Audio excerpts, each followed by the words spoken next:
Elara Wynne stood at the altar in her white dress, hands shaking so badly she had to clasp them together to hide it. The church was packed. Every seat filled with people she knew. Friends, family, coworkers. All of them staring at her with eyes that had started out warm but were now filling with something else. Pity maybe. Or worse, curiosity. She'd been standing there for 20 minutes. Damon wasn't there. The officiant kept glancing at his phone, then at the church doors, then back at Elara with this awful look on his face like he wanted to be anywhere else in the world. The pianist had already played the same song 3 times. People were whispering now. Not even trying to hide it anymore. Where is he? Did he get cold feet? Poor girl. Elara's chest felt tight. She couldn't breathe properly in the dress. It was supposed to be the happiest day of her life. She'd picked out every detail. The flowers, white roses and baby's breath. The candles lining the aisle. Even the shade of purple for the bridesmaids' dresses. Everything was perfect. Everything except the groom. Her best friend Maya stood beside her in that purple dress, gripping her bouquet so hard the stems were probably breaking. She leaned in close and whispered, "Elara, maybe we should."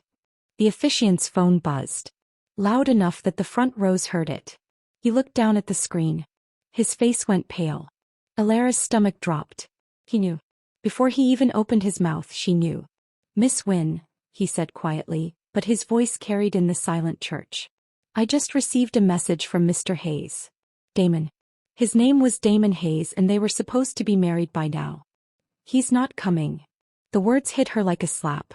The church erupted. Gasps. Shocked voices. Someone's aunt started crying. Elara just stood there, frozen, her bouquet slipping from her hands and hitting the floor with a soft thud. Not coming. He wasn't coming. 3 years together. A year of planning this wedding. And he wasn't coming. Her knees started to buckle. Maya grabbed her arm but Elara barely felt it. The room was spinning. All those faces staring at her. All that pity. She wanted to run. She wanted to disappear. She wanted to wake up and find out this was just a nightmare. Then the church doors slammed open. The sound was so loud it echoed off the stone walls. Everyone turned. A man stood in the doorway. Broad shoulders. Dark suit that probably cost more than Elara's car.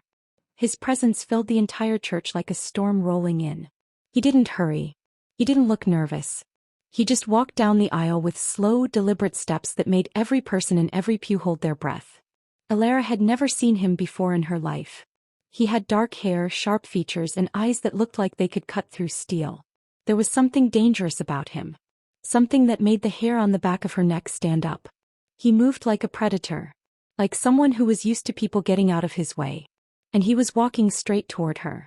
The whispers started again, louder this time. "Who is that? Is that her? Oh my God." The man stopped right in front of her. Up close he was even more intimidating. Tall enough that she had to tilt her head back to look at him. His eyes locked onto hers and for a second the whole world went quiet. Then he turned to face the crowd. "The groom abandoned her," he said. His voice was deep, calm and so certain that it felt like a fact of nature. Like gravity. "She's my wife now." Gasps rippled through the church. Someone screamed. Maya's hand flew to her mouth. Elara's brain couldn't process what was happening. This man, this stranger, just claimed her in front of everyone she knew. Her mother was halfway out of her seat. Her father looked like he might have a heart attack. Before she could say a word, the man's hand closed around her wrist. Not rough but firm. He leaned down, his mouth close to her ear and whispered urgently, "Someone marked you for death." Her blood went cold. "What?" "Move. Now." He pulled her toward the side exit. She stumbled in her heels, her dress tangling around her legs, but he kept moving. Maya shouted her name. The officiant started stammering something. The crowd erupted into chaos. They were almost to the door when Elara heard it. Sharp and clean. Then the stained glass window beside her head exploded. Shards of colored glass rained down, glittering in the sunlight. Blue, red, gold. The image of an angel's face shattered into 1,000 pieces. Elara screamed. The man shoved her down, his body covering hers as another crack split the air. A bullet hole appeared in the wall where her head had been 2 seconds ago. "Stay down," he barked. Screams filled the church. People dove under pews. Someone was crying. Alara's ears were ringing. She couldn't think. Couldn't breathe. The man pulled her up and half-dragged, half-carried her through the side door. They burst out into the parking lot. Sunlight blinded her. A black car screeched up beside them, the back door already open. Get in. He threw her into the car and dove in after her. The door slammed. Tires squealed. And just like that, Alara was speeding away from her own wedding in a stranger's car, her white dress covered in glass.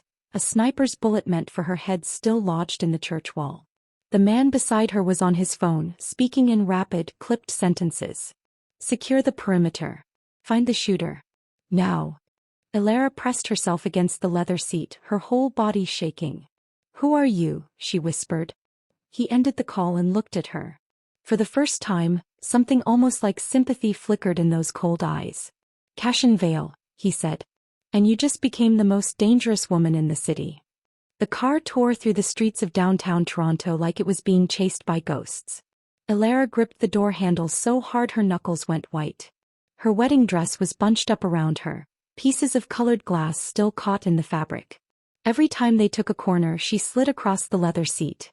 Cashin Vale sat beside her, calm as someone waiting for a bus. He wasn't even breathing hard. His phone was pressed to his ear again, his voice low and controlled.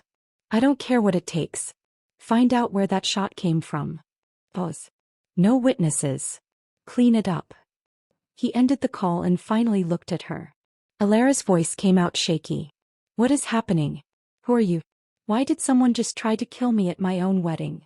Breathe, Cashin said. Not unkind but firm. Like he was talking to someone on the edge of panic. Which to be fair she was. Breathe. Someone just shot at me. Through a church window. There were kids in there and my mom and... Her voice cracked. She pressed her hands to her face, trying to stop the tears that were already coming. I don't understand any of this. The car took another sharp turn. The driver, a man with scars on his neck and hands that looked like they'd seen some things, didn't say a word. His eyes stayed on the road. Cashin waited until she looked at him again. The man you were supposed to marry, he said quietly. Damon Hayes. He got himself into some very bad business. The kind that doesn't forgive mistakes. Alara's stomach twisted. What kind of business? The kind that involves people like me. And what are you? He smiled, but there was no warmth in it. Let's just say I run a large portion of this city's underground operations. People call me a lot of things. Boss. King. Monster. Depends who you ask.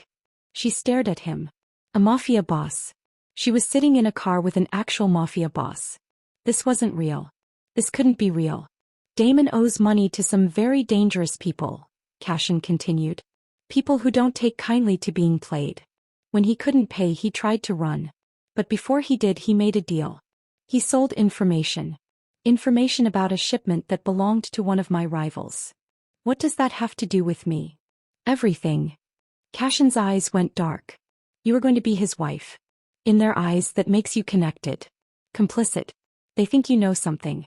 Or maybe they just want to hurt him by hurting you. Either way, the moment he left you at that altar, you became a target. Blair felt sick. I don't know anything. I don't know anything about Damon's business. I thought he worked in sales. Office supplies. That's what he told me. I'm sure he did. Cashin's voice was almost gentle now. But that doesn't matter to them. The car pulled into an underground parking garage. Dark. The kind of place where bad things happened in movies.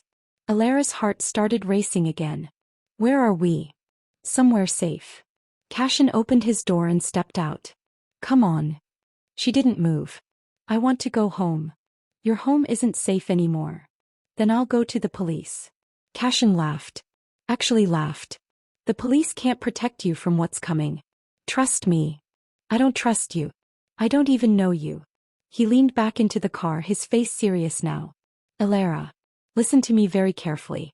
The only reason you're still breathing right now is because I walked into that church and claimed you as mine.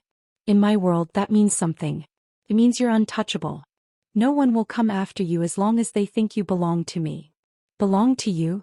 Her voice went sharp. I'm not a piece of property. I know that. But they don't care. He held out his hand. Right now, being called my wife is the only thing keeping you alive. So unless you want to end up in a ditch somewhere, I suggest you play along. She looked at his hand, then at the dark garage around them, then back at him. She didn't have a choice. Slowly she took his hand and let him pull her out of the car. Her heels clicked on the concrete as they walked toward an elevator. The driver stayed with the car. Cashin pressed a button and the doors slid open. They stepped inside.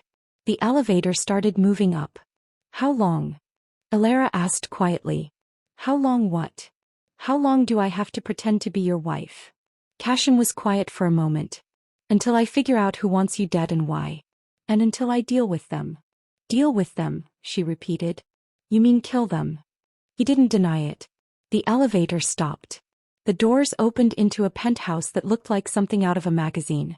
Floor-to-ceiling windows overlooking the city. Modern furniture. A kitchen that probably cost more than her parents' house. Alara stepped out, her dress dragging behind her. There's a bedroom down the hall, Cashin said. Get cleaned up. There's clothes in the closet. We'll talk more when you're ready. She started to walk away then stopped. Why? Why what? Why did you help me? You don't know me. You don't owe me anything. Cashin's expression was unreadable. Let's just say I have my reasons. Before she could ask what that meant, his phone buzzed. He pulled it out and looked at the screen. His whole body went tense. Lara saw it. What's wrong? He didn't answer at first. Just stared at the phone. Then slowly he turned the screen toward her. It was a text from an unknown number. No name. Just a message. Deliver the girl or everyone in that church dies. Alara's blood turned to ice. My family. They're still there. Cashin was already dialing. Marco. Get everyone out of that church. No. I don't care how you do it. Fire alarm, bomb threat, whatever. Just get them out. He hung up and looked at Alara. They're not going to touch your family. I promise you that. How can you promise that? You just said. Because whoever sent this message just made a very big mistake. His voice was cold now. Deadly. They threatened me. And people who threaten me don't live very long. Another buzz. Another message. Cashin's jaw clenched as he read it. You have 1 hour. They didn't stay at the penthouse. 20 minutes after that message came through, Cashin had her back in the car. Different car this time.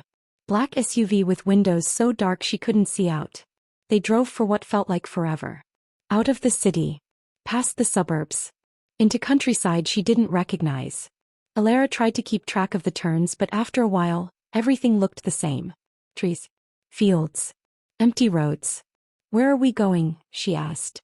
Somewhere they won't find you, Cashin said. He'd been on the phone the entire drive, giving orders in that cold, clipped voice. She'd heard him say things like, double the guards, and no one gets within a mile of the perimeter. She wanted to ask more questions, but she was exhausted. The adrenaline from earlier had worn off and now she just felt hollow. Empty. Like someone had scooped out her insides and left her with nothing but fear. Finally, the car turned down a narrow gravel road. At the end of it sat a house. Not huge but solid. Stone walls. Big windows. Surrounded by woods on all sides. It looked like the kind of place where people went to disappear. The driver pulled up to the front door and stopped. Cashin got out first, scanning the area like he expected someone to jump out of the trees. When he was satisfied, he opened Alara's door. Come on. She climbed out, still wearing that ridiculous wedding dress. It was dirty now. Torn at the hem. She looked like something out of a horror movie. Inside the house was warm. A fire was already going in the fireplace. Someone had been here recently. Set things up. There was food on the kitchen counter. Fresh clothes folded on the couch. How did you? I have people everywhere, Cashin said simply. He locked the door behind them. Multiple locks. Then he went to the windows and checked every single one. Alara stood in the middle of the living room, feeling completely lost. There's a bedroom upstairs, Cashin said without looking at her. First door on the right. Get some rest. I can't rest. My family. Your family is safe. I had them moved to a hotel under guard. No one knows where they are. I want to call them. No. She turned on him. Excuse me. He finally looked at her. No phones. No contact with anyone. Not until I say so. You can't just. I can. And I am. His voice was firm. Whoever is after you is smart. They'll be watching your family, watching your friends, waiting for you to reach out. The moment you make contact, they'll trace it. And then everyone you care about is in danger. Alara felt tears burning her eyes again. This isn't fair. No. It's not. For a moment, something like sympathy crossed his face. But it's the only way to keep you alive. She wanted to argue, wanted to scream, but she was too tired, too scared. Why? The word came out broken. Why is this happening? Damon left me. He's gone. Why do they still care? Cashin was quiet for a long moment. Then he said, because he didn't leave you out of fear. He left because he knew this was coming. Her stomach dropped. What do you mean? Damon knew about the attack. Someone warned him. Told him to run before the wedding, or he'd be caught in the crossfire. So he ran. He saved himself and left you there to die. The words hit her like a punch to the chest. She actually stumbled back a step. No. That's not, he wouldn't. He would. And he did. Cashin's voice was cold. Matter of fact. I'm sorry, Lara. But the man you were going to marry is a coward. He chose his life over yours. She couldn't breathe. Her chest felt tight. Her vision blurred. I need to be alone, she whispered. Cashin nodded. Upstairs. First door on the right. She didn't remember walking up the stairs. Didn't remember opening the bedroom door or closing it behind her. She just knew that suddenly she was sitting on the edge of a bed, still in her wedding dress, crying so hard she couldn't make a sound. Hours passed. The sun went down. The room got dark. Alara finally managed to stop crying long enough to peel off the dress and put on the clothes someone had left for her. Sweatpants. A soft sweater. They were her size. That should have creeped her out, but she was too numb to care. She couldn't sleep. Every time she closed her eyes, she saw that window exploding. Heard that crack of the gunshot. Felt Cashin's hand on her wrist, pulling her to safety. Why had he done it? Why had he helped her? She kept thinking about what he'd said. I have my reasons. What reasons? The house was quiet. She opened the bedroom door and crept out into the hallway. Downstairs she could see a light on in what looked like an office. Cashin was probably in there making more phone calls. Planning whatever it was Mafia bosses planned. She should go back to bed. Should leave it alone. But she couldn't. She moved down the hallway away from the stairs. There were other rooms up here. A bathroom.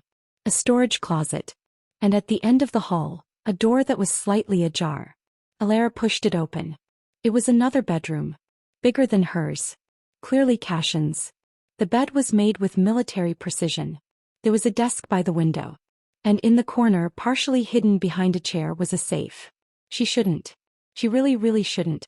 But her feet carried her across the room anyway. The safe wasn't locked. The door was cracked open just slightly, like someone had closed it but hadn't spun the lock. She knelt down and pulled it open. Inside were papers. Documents. A gun.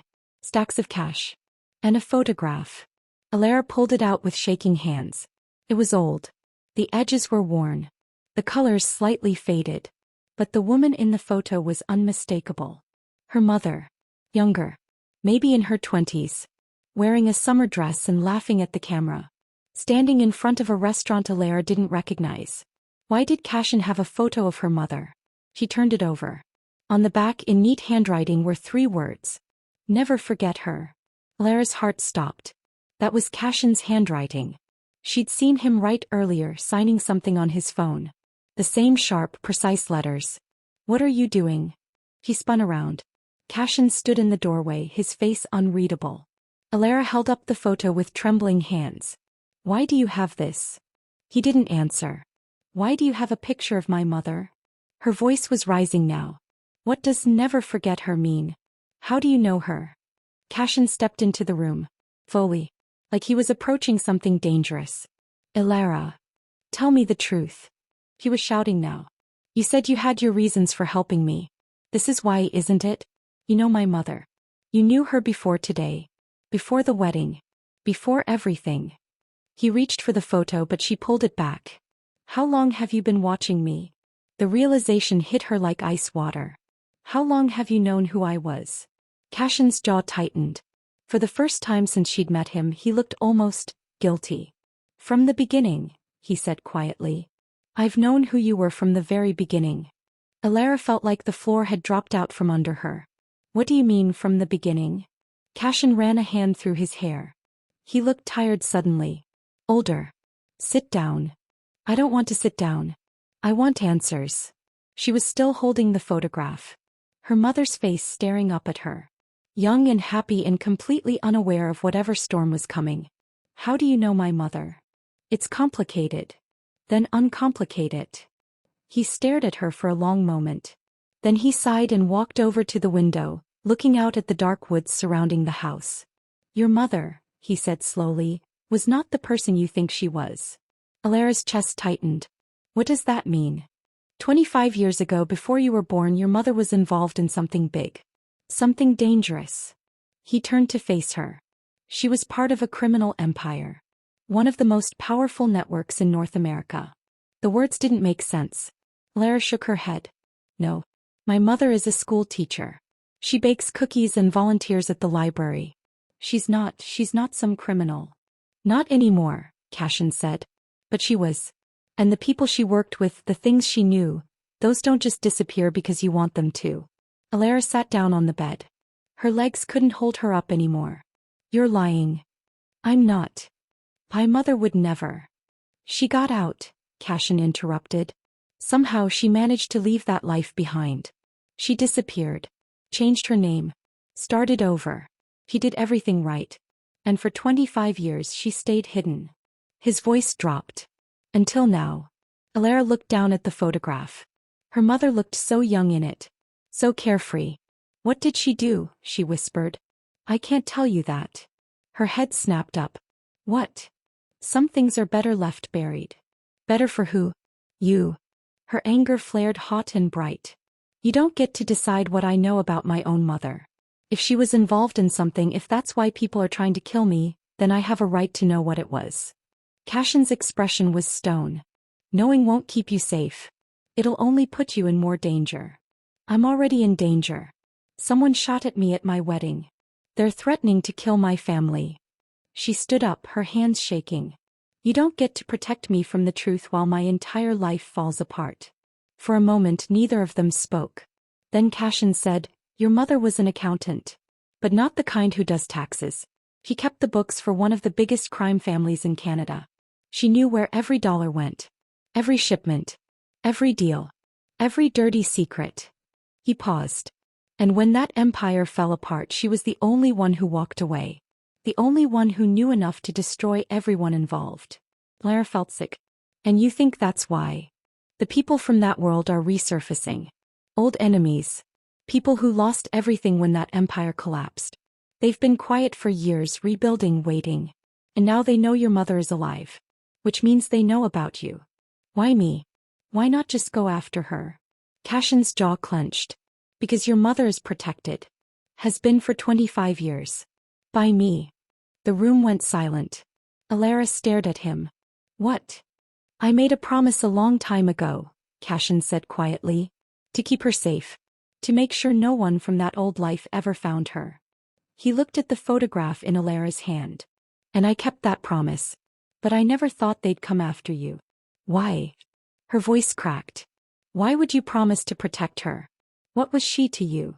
He didn't answer. Just turned back to the window. Cashin. Drop it, Alara. No. Tell me. She walked over to him, forcing him to look at her. If my life is on the line because of my mother's past, I deserve to know why you care. Why you've been watching me. Why you walked into that church today. His dark eyes met hers. For a second she thought he might actually tell her. Then his phone buzzed. He pulled it out, glanced at the screen, and his entire body went rigid. What? Alara asked. What is it? He didn't answer. Just stared at the phone like it was a live grenade. Cashin, what? He turned the phone toward her. It was a video message. Already playing. The footage was grainy. Shot from someone's phone in low light. But the person on screen was unmistakable. Damon. Her Damon. The man she was supposed to marry. He was on his knees in what looked like a warehouse. His face was bloody. One eye swollen shut. His nice wedding shirt torn and stained. Two men stood behind him. Their faces weren't visible. Just their hands. One of them held a gun. No, Alara breathed. Damon was talking. His voice shaky and desperate. Please. I don't know where she is. I swear. I don't know anything. Please don't. One of the men hit him. Hard. Damon's head snapped to the side. Alara flinched. He's lying, a voice said off camera. Pulled. Emotionless. He knows something. Make him talk. Another hit. Then another. Damon was crying now. Begging. I'm sorry, he sobbed. I'm sorry I left her. I'm sorry. Please. Please just let me go. The voice spoke again. Where is Cashin Vale keeping the girl? Damon's head hung low. Blood dripped from his mouth onto the concrete floor. I don't know. I swear to God I don't know. Pause. Then the voice said, put him in the van. We'll try again later. The two men grabbed Damon under his arms and dragged him toward something off-screen. He didn't fight. Didn't struggle. He just let them take him. The video ended. Alara couldn't move. Couldn't breathe. She just watched the man she almost married get beaten and dragged away like a piece of garbage. They have him, she whispered. Cashin's face was dark. Yes. They're going to kill him. Probably. We have to do something. We have to. No. Cashin pocketed his phone. We do nothing. He spun on him. What? He made his choices, Alara. He got himself into this mess. I'm not risking your life to save his. He's being tortured. And if we go after him they'll be waiting. This is a trap. They want us to come running. Cashin's voice was hard. Told. I'm not giving them what they want. So we just leave him there to die? Yes. The word hung in the air between them. Alara felt something crack inside her chest. She didn't love Damon anymore. Not after what he'd done. But watching him suffer like that, knowing he was going to die because of her. I can't, she said. I can't just. Cashin's phone buzzed again. He pulled it out. His expression darkened even more. Another message. This one was text. He showed it to Alara. We have the coward. Come get him. Alone. Or we start mailing pieces. Below the text was an address. A warehouse in Hamilton. About an hour away. Cashin deleted the message and looked at her. The answer is still no. Alara couldn't sleep that night. She lay in the guest bed, staring at the ceiling, seeing Damon's bloody face every time she closed her eyes. Hearing his voice begging. Watching those men drag him away. Part of her hated him. Hated him for leaving her at the altar. For being a coward. For getting her into this mess in the first place. But another part of her, the part that had loved him for 3 years, couldn't just turn off. Couldn't stop caring that he was out there somewhere, probably dead by now. Around 3 in the morning she gave up on sleep and went downstairs. Cashin was in the living room sitting in an armchair by the fire. He had a glass of whiskey in one hand and his phone in the other. He didn't look up when she came in. Can't sleep? He asked. No. Join the club. He nodded toward the kitchen. There's tea if you want it. She made herself a cup. Chamomile. Her hands were shaking so badly she almost dropped the mug twice. When she came back she sat on the couch across from him. For a while neither of them spoke. Then Alara said quietly, Tell me the truth about Damon. Cashin took a sip of his drink. What do you want to know? Everything. You said he knew the attack was coming. That he ran to save himself. But how did he know? Who told him? Cashin was quiet for a long moment.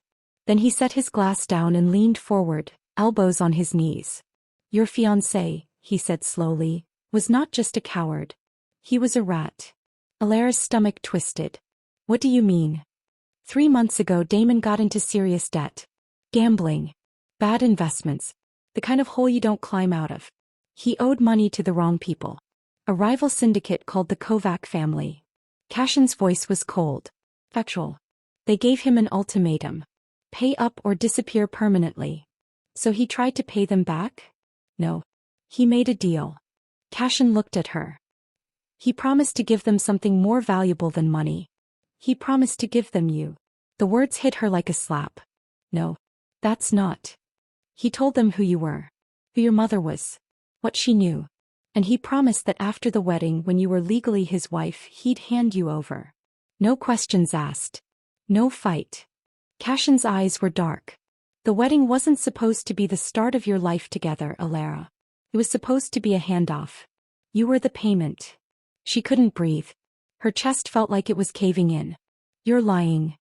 I'm not. He loved me. He proposed.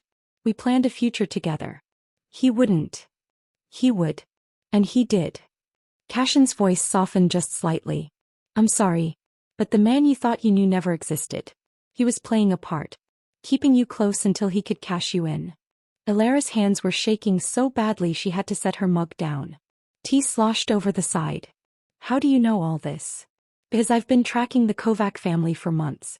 They've been trying to move into my territory. Trying to rebuild what your mother's old empire used to control. And when I heard they were making a play for someone connected to her, I started digging. He paused. That's when I found out about you. About Damon. About the wedding. So you crashed it. I saved your life. She wanted to argue. Wanted to tell him he was wrong. But deep down she knew he wasn't. It all made sense now. Why Damon had been so distracted the past few months. Why he'd been taking phone calls in the other room. Why he'd pushed so hard to move the wedding date up. He was counting down to the day he could get rid of her. Why didn't you tell me sooner? Her voice cracked. If you knew what he was planning, why didn't you warn me before the wedding? Because I didn't know if you were in on it, Cashin admitted. For all I knew you were working with him. Playing your own game. I couldn't risk it. So you waited until someone shot at me to decide I was innocent? Yes. She laughed. It came out bitter and broken. Unbelievable. I'm not apologizing for keeping you alive. No. You're just apologizing for nothing else. She stood up. I need air. Don't go outside. I'm not going outside. I'm going to the other room. Away from you. She started toward the hallway then stopped. That video. The one they sent. Was that real? Cashin hesitated. Yes. Are they really going to kill him? Eventually. Good. She said it before she could stop herself. And the worst part was she meant it. She walked upstairs and slammed the bedroom door behind her. An hour later, Ilara was going through the dresser drawers looking for more tissues when her hand hit something hard at the back of the bottom drawer. He pulled it out. A phone. Not hers. A cheap burner phone. The kind you bought with cash and threw away after using. Why would there be a burner phone hidden in a safe house? She turned it on. The battery was almost dead, but it had enough charge to open.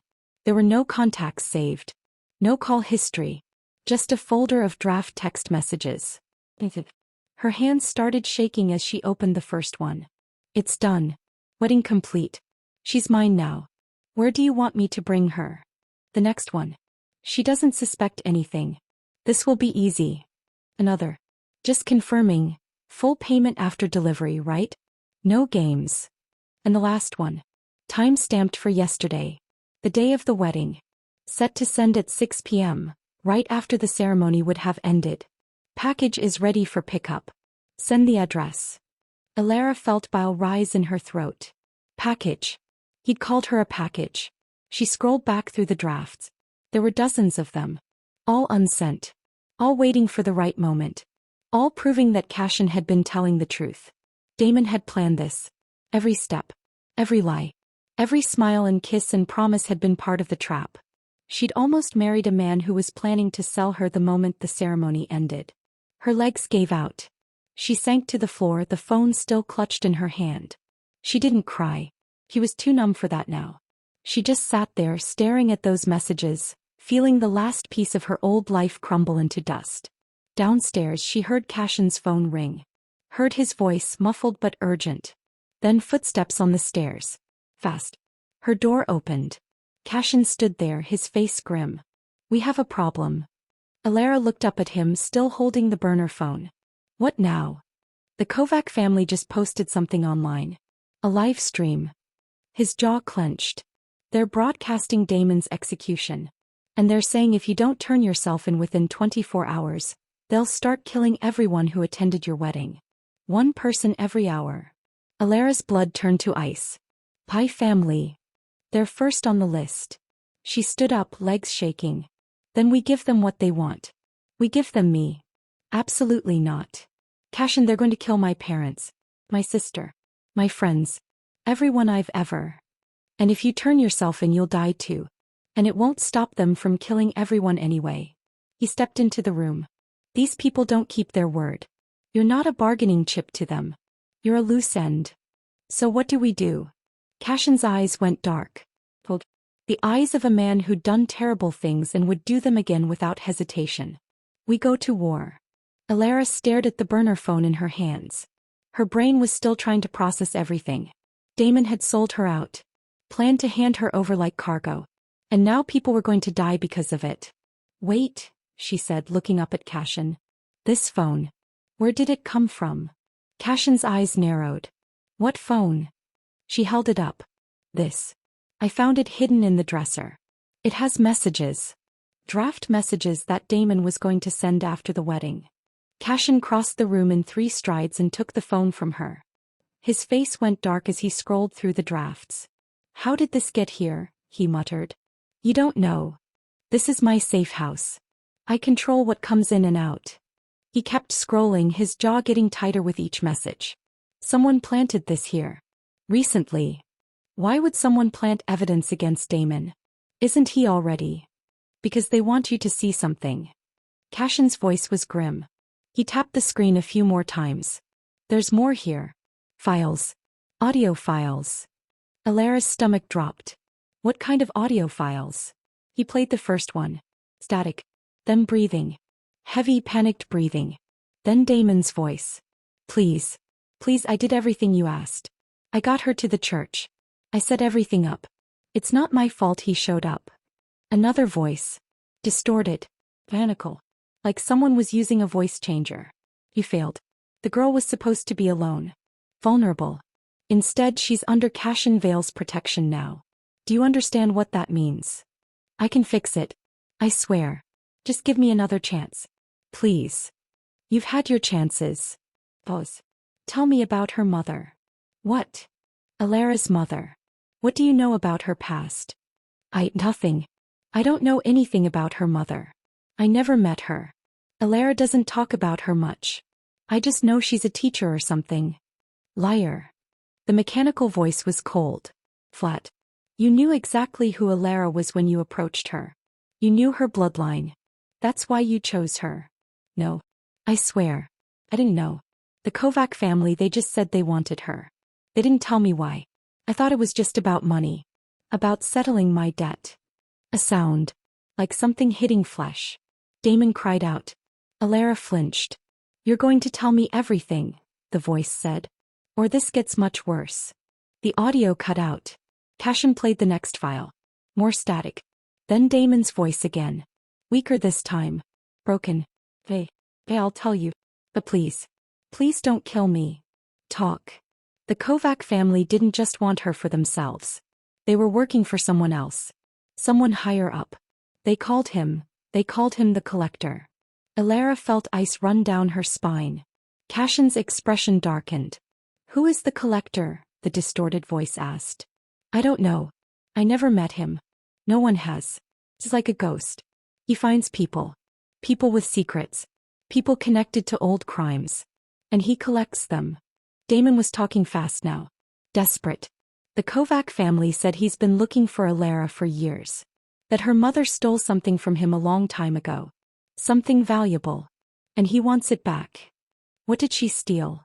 I don't know. They wouldn't tell me. They just said that if I delivered Alara, my debt would be cleared and I'd get paid. That's all I cared about. I didn't ask questions. Silence. Then the voice said, how did you plan to deliver her? After the wedding. There was going to be a car waiting. Black sedan. I was supposed to tell Alara we were going somewhere special. Surprise. The car would take us to a warehouse in Hamilton. I'd get out. She'd stay in. They'd take her from there. And you were fine with that? Damon's voice cracked. I didn't have a choice. They were going to kill me. I had to. Another hit. Damon screamed. You always have a choice, the voice said coldly. The audio ended. Alara was shaking. She wrapped her arms around herself trying to stop it, but she couldn't. The Collector, she whispered. Who is that? Cashin's face was stone. A name I haven't heard in a long time. You know him. I know of him. He set the phone down on the dresser. He's not part of any family. Not connected to any organization. He works alone. Or with people so loyal they'd die before talking. He's been around for decades. Moving in the shadows. Collecting debts. Collecting secrets. Collecting people, Elara added, her voice hollow. Yes. And my mother stole something from him. Apparently. What could she have possibly stolen that would make someone hunt me down 25 years later? Cashin shook his head. I don't know. But whatever it is, it's worth killing for. Elara felt tears burning her eyes again. This is insane. My mother is a school teacher. She bakes pies. She volunteers at church. She's not some criminal mastermind. She was good enough to disappear for 25 years, Cashin pointed out. That takes skill. And planning. And resources most people don't have. Elara wanted to argue. But she couldn't. Because everything she thought she knew was turning out to be a lie. There's one more file, Cashin said quietly. She looked at him. What? He picked up the phone again. One more audio file. Time-stamped from yesterday. Right before the wedding. Her heart sank. Play it. He hesitated. Elara. Play it. He pressed play. Static. Then Damon's voice. But different this time. Not begging. Not scared. Just tired. Defeated. I don't know if anyone will ever hear this, he said. But if they do, I want them to know I'm sorry. I know that doesn't mean anything. I know sorry doesn't fix what I did. But it's the truth. A long pause. I loved her. I really did. At first. Before I knew who she was. Before the Kovac family came to me with their offer. We were happy. Or at least I thought we were. His voice cracked. But then the debt got too big. And the threats got too real. And I got scared. So when they told me they'd clear everything if I just handed her over. I said yes. I said yes because I'm a coward. Because I chose myself over her. Elara's chest felt tight. I thought I could go through with it, Damon continued. I thought I could walk her down that aisle, say those vows, and then just give her away. Like she was nothing. Like we were nothing. He let out a bitter laugh. But then I woke up on the morning of the wedding and I realized I couldn't do it. Not because I'm brave. Not because I suddenly grew a conscience. But because I knew that if I showed up, if I went through with it, I'd see her face when she realized what I'd done. And I couldn't live with that. Silence. So I ran. I left her there. Alone. At the altar. In front of everyone she loves. Because at least that way she'd hate me for being a coward. Not for being a monster. More silence. Then his voice again. Quieter. Shaking. They're coming for me now. I can hear them. The Kovac family. They're not happy I didn't deliver. They're going to make me pay for it. A shaky breath. And they should. I deserve whatever they do to me. A door slammed in the background. Footsteps. Damon's breathing got faster. Panicked. Please, he whispered. Not to whoever was in the room. But to the recording.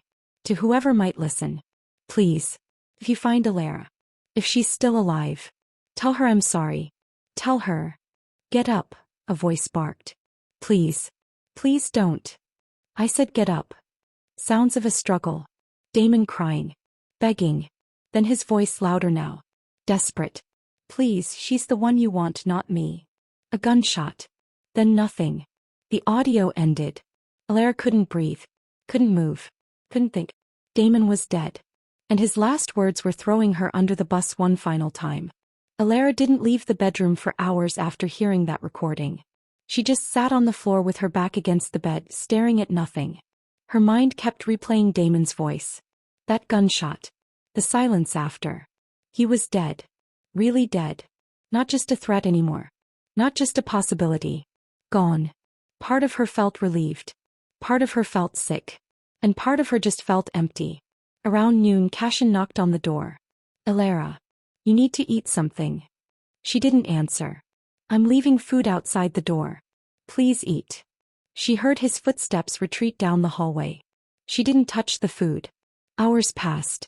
The sun moved across the sky. The room grew dark again. Elara stayed on the floor. Then she heard something downstairs. Voices. Cashin's voice, low and tense. And another voice. Female. Agree. I don't care what you think is safe, Cashin. I'm here now. Deal with it. You shouldn't have come. You're putting her in more danger. Oh please. I'm putting her in danger? That's rich coming from you. Footsteps on the stairs. Fast. Heels clicking on hardwood.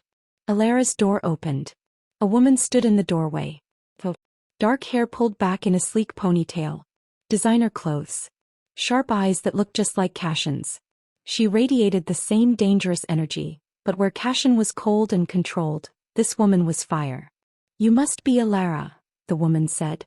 Cashin appeared behind her, his face dark. "Seraphine. Get out." "No." The woman, Seraphine, stepped into the room and closed the door in Cashin's face. She locked it. "Seraphine." Cashin pounded on the door. "Open this door right now." "Go away, brother. The adults are talking." Alara scrambled to her feet. "Who are you?" "Seraphine Vale. Cashin's sister. Also known as the sibling who actually tells the truth."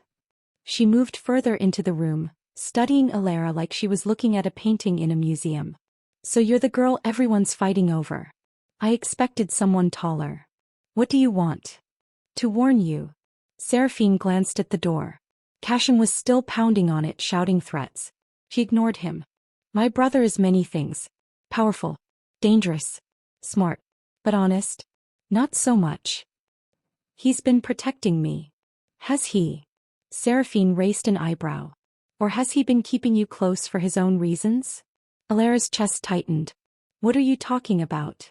"The collector. The man hunting you. Do you know why he wants you so badly?" "Because of my mother. Because she stole something from him. That's part of it." Seraphine walked to the window, looking out at the dark woods. "But it's not the whole story. Your mother didn't just steal from the collector. She destroyed him. Took everything he'd built over decades and burned it to the ground. She was the reason his entire operation collapsed 25 years ago." Alara felt like the floor was tilting. "How do you know that?" "Because I was there." Seraphine turned to face her. "I was just a kid, but I remember. Your mother was brilliant. Ruthless when she needed to be. He played the collector like a violin. Made him trust her. Made him think she was loyal. And then she took every secret he had and sold them to his enemies. Why would she do that? To get out. To disappear. She knew she couldn't just walk away from that life. So she made sure there was nothing left to walk away from. She scorched the earth behind her." Seraphine's eyes were hard. "And the collector has spent the last 25 years rebuilding. Waiting. Planning his revenge." Alara's hands were shaking. "Why are you telling me this?" "Because Cashin isn't telling you everything. And you deserve to know what you're really caught up in." The pounding on the door stopped. Then Cashin's voice came through, cold and dangerous. "Seraphine. If you don't open this door in the next 10 seconds, I'm kicking it down." Seraphine rolled her eyes. "He's so dramatic." She walked over to Alara and held out her left wrist. There was a tattoo there. Small. Delicate. A crescent moon with a star in its center. Alara's breath caught. She'd seen that symbol before. Years ago. When she was helping her mother clean out the attic. There was a box of old things. Photos. Papers. And a scarf with that exact symbol embroidered in the corner. Her mother had taken it from her hands so quickly. Told her it was nothing. Just an old gift from a friend. "You recognize it," Seraphine said quietly. "My mother had something with that symbol. Because she was part of the Crescent Order.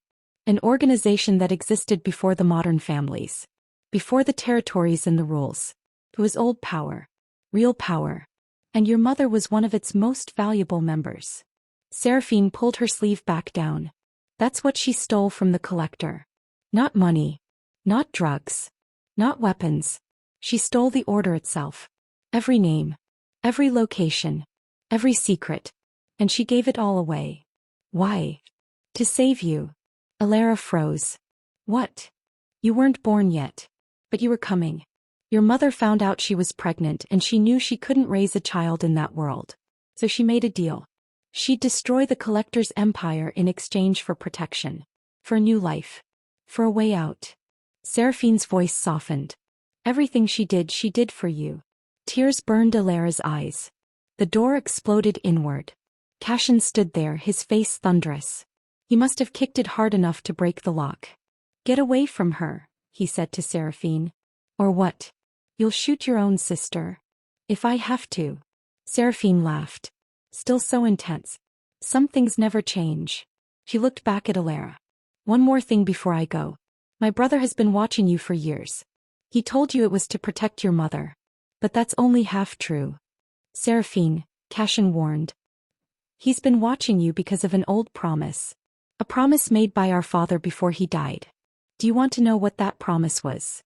Stop talking. It was a marriage contract. The room went silent. Alara stared at her. What? 25 years ago when your mother made her deal to get out, part of that deal included an arrangement. When you came of age, you'd marry into the Vale family. You'd cement the alliance. Keep the peace. Seraphine's eyes were sharp. That's why Cashin was so quick to claim you as his wife at that church. It wasn't just protection, Alara. It was ownership. You were promised to him before you were even born. That's enough. Cashin grabbed Seraphine's arm and yanked her toward the door. Trust no one, Seraphine called back as he dragged her out. Especially not a mafioso with something to gain. They disappeared down the hallway. Alara heard them arguing. Heard a door slam. Then an engine starting outside. Tires on gravel. Then silence. Cashin came back up the stairs slowly. He stood in the broken doorway looking at her. How much of that was true? Alara asked, her voice barely a whisper. Some of it. Which parts? Does it matter? Yes. She stepped toward him. Was I promised to you? Is that why you saved me? Cashin's jaw tightened. It's more complicated than. Yes or no, Cashin? He stared at her for a long moment. Then he said quietly, yes. There was an arrangement. But that's not why I saved you. Then why? Because it was the right thing to do. She wanted to believe him. God, she wanted to believe him. But Seraphine's words kept echoing in her head. Before she could respond, Seraphine's voice came from right behind her. She'd never left. She'd circled back somehow, slipping in through the window. She leaned in close to Alara's ear and whispered so quietly that Cashin couldn't hear. He didn't save you, Alara. He claimed you. Then she was gone. Out the window. Into the night. Leaving Alara standing there, drowning in questions she didn't know how to ask. Alara stood in the middle of the room, her mind racing. Seraphine's words kept playing over and over. He didn't save you. He claimed you. Cashin was still in the doorway, watching her with those dark, unreadable eyes. We need to talk, Alara said. I know. No more half-truths. No more protecting me from information I deserve to have. She crossed her arms. What does it mean? The wife claim. What does it actually mean in your world? Cashin was quiet for a moment. Then he stepped fully into the room and closed what was left of the broken door behind him. Sit down. I don't want to sit down. I want answers. Then stand. He leaned against the wall, arms crossed. In Mafia law, the old law, the real law, when someone claims another person as their spouse, it creates a blood bond. Not legal. Not in the way the government recognizes. But in our world, it's stronger than any piece of paper. What kind of bond? Protection. Responsibility. He paused. When I claimed you at that church, I told everyone in the criminal underworld that you belong to my family now. My faction. That means anyone who touches you answers to me. Anyone who hurts you, I hurt 10 times worse. It makes you untouchable. Except I'm not untouchable, Alara pointed out. Someone still tried to kill me. Multiple times. Because they're willing to risk war with me to get to you. That's how badly the collector wants you. Cashin's voice was grim. But it also means that if I break the claim, if I let you go, you lose all that protection. You become fair game again. Alara's stomach twisted. So I'm trapped. You're alive. Because you own me. Because I'm protecting you. He pushed off the wall. There's a difference. Is there? She felt anger rising in her chest. Hot and sharp. Your sister said I was promised to you before I was even born. That there was an arrangement. A contract. Is that true? Cashin's jaw tightened. Yes. So this whole time, you've been watching me not to protect me but to make sure your investment stayed safe. That's not fair. Isn't it? Her voice rose. You let me live my whole life thinking I was normal. You let me fall in love with someone who was planning to sell me. You let me plan a wedding that was supposed to end with me being kidnapped. And you did nothing until the last possible second. I was trying to figure out who was behind it. Or you were waiting to see if I'd survive so you could swoop in and play hero. Tears were burning her eyes now. I'm not a person to you. I'm a piece on a board. Something to be moved around and claimed and owned. That's not true. Then prove it. She stepped toward him. Let me go. Break the claim. Give me back my life. If I do that, you'll be dead within a week. Maybe that's my choice to make. They stared at each other. The air between them was electric. Tense. Then Cashin said quietly, your mother made the same argument once. When she wanted out. She said she'd rather die free than live in a cage. His eyes were dark. And I told her the same thing I'm telling you now. Freedom doesn't mean anything if you're dead. You knew my mother that well? Better than you think. Before Alara could ask what that meant, the lights went out. The entire house plunged into darkness. Cashin's hand was on her arm immediately, pulling her down. Get on the floor. Now. What's happening? We're under attack. Glass shattered downstairs. Multiple windows at once. Footsteps. Heavy boots on hardwood. Cashin pulled a gun from somewhere. Alara hadn't even seen him carrying one, and moved toward the door. Stay here, he whispered. Don't move. Don't make a sound. Then he was gone, disappearing into the dark hallway. Alara crouched beside the bed, her heart hammering so hard she could hear it in her ears. More sounds from downstairs. Shouts. Gunfire. The sharp crack of bullets hitting walls. She needed to hide. Needed to get somewhere safer than the middle of the room. The closet. She crawled toward it, staying low. More gunfire. Closer now. Someone was coming up the stairs. She slipped into the closet and pulled the door almost closed, leaving just enough crack to see through. Heavy footsteps in the hallway. A flashlight beam cutting through the darkness. Then a man stepped into the room. Mask. All black gear. Professional. He moved like military. Like someone who'd done this 100 times before. He wasn't alone. 2 more behind him. Check every room, the first one said. His voice was muffled by the mask. American accent. Southern maybe. She's here somewhere. They started searching. Tearing through drawers. Flipping the mattress. Getting closer to the closet. Alara pressed herself into the corner, trying to make herself as small as possible. The closet door flew open. A flashlight beam hit her face, blinding her. Found her. Hands grabbed her, yanking her out. She tried to fight, but he was too strong. He dragged her to her feet and zip-tied her hands behind her back. No. Let me go. Quiet. He pushed her toward the door where the other 2 were waiting. One of them stepped closer, tilting his head as he studied her face. Well, he said. You look just like her. Like who? He reached up and pulled off his mask. He was older. Maybe 50. Scar running down his left cheek. Cold eyes. Like your mother, he said. Like Lyanna Thorne. Alara's blood went cold. That's not my mother's name. It is. Or was. Before she ran. Before she became whoever she is now. He smiled. It wasn't friendly. Did she ever tell you about the Crescent Order? About what she did to us? I don't know what you're talking about. Yes, you do. You just don't know you know. He grabbed her chin, forcing her to look at him. You have her eyes. Her bone structure. Even the way you stand. You're Lyanna's daughter through and through. And that makes you very, very valuable. The boss is waiting, one of the other men said. We need to move. Right. The scarred man released her chin and pushed her toward the door. Let's go, Thorne. Time to meet your destiny. They dragged her into the hallway. More bodies on the floor. Cashin's men. Some dead. Some unconscious.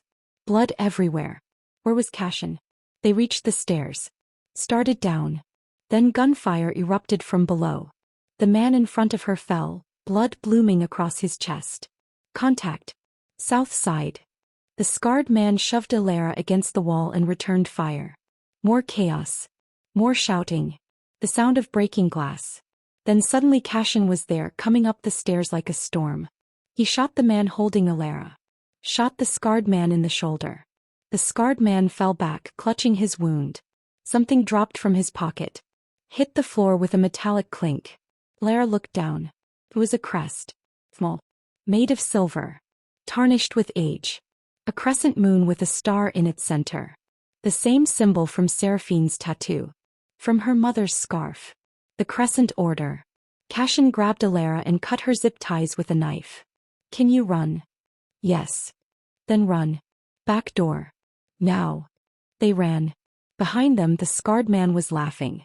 Blood running down his arm but still laughing. You can't protect her forever, Vale, he shouted. The collector wants Lyanna Thorne's daughter. And what the collector wants, the collector gets. They burst out the back door into the cold night air. A car was waiting. Engine running. Cashin threw her into the passenger seat and gunned the engine. They tore down the gravel road, leaving the burning safe house behind. Alara was shaking. They called me Thorne. They said my mother's name was Lyanna Thorne. I know. Is that her real name? Cashin's hands were tight on the wheel. Yes. How long have you known? From the beginning. What else are you not telling me? He didn't answer. In the rearview mirror, Alara saw headlights. Following them. Cashin. I see them. He took a sharp turn. The tires screamed. The headlights stayed with them. They weren't getting away.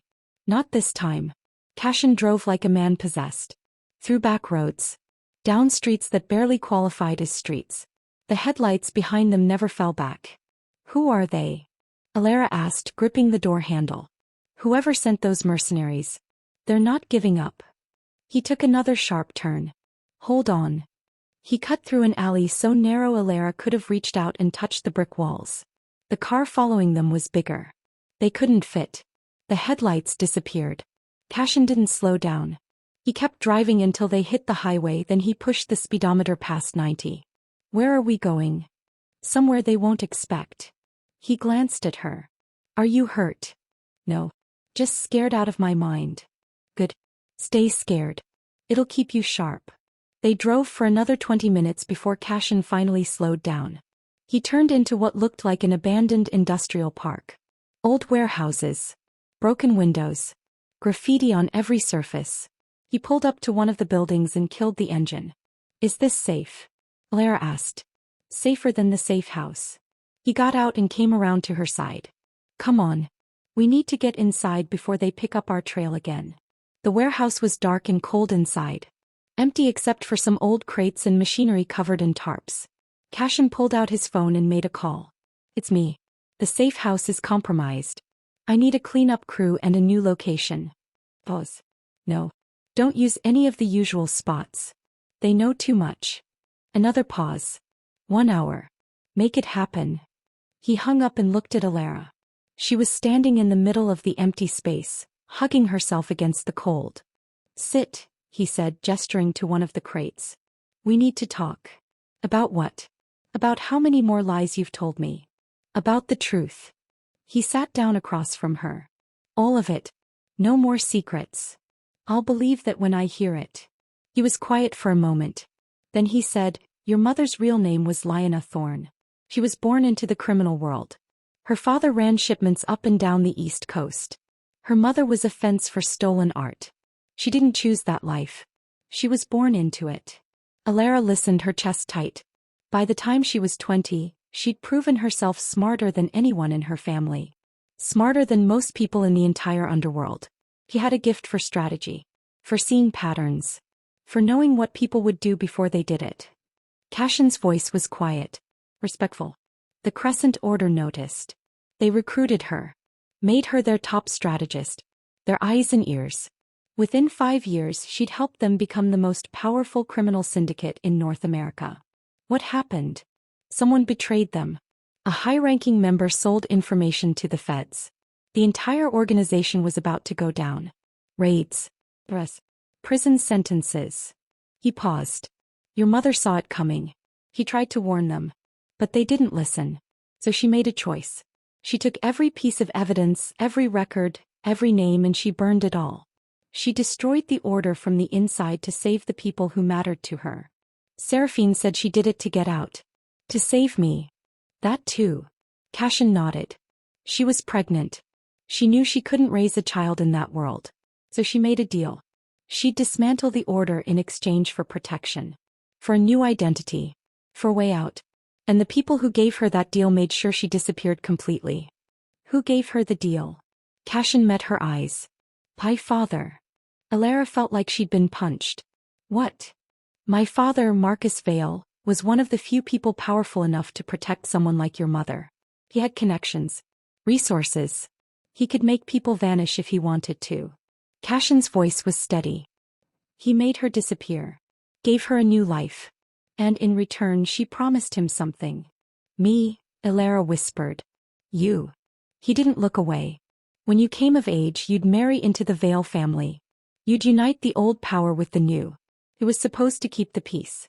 Keep the remnants of the Crescent Order from coming after her. But they came anyway. Because you're not just Lyanna Thorne's daughter. You're her heir. Cashin leaned forward. In the Crescent Order, leadership wasn't about bloodlines. It was about who earned it. But if the leader died or disappeared, their rights passed to their closest living relative. Your mother was the last true leader of the Order before it fell. Which means you inherited those rights. Lara shook her head. That's insane. I don't want to lead a criminal organization. I don't even know how. It doesn't matter what you want. It matters what they think you are. His voice was urgent now. The Collector has been trying to rebuild the Crescent Order for 25 years. But without someone who has legitimate claim to leadership, it's just another gang. Another faction. But if he has you, if he can force you to claim your inheritance, then he has legitimacy. He has power. So that's why he wants me. Not revenge. Not money. Power. Yes. Lara felt sick. And what about you?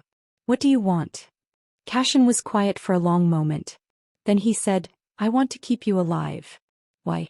Because of some contract your father made before I was born. No.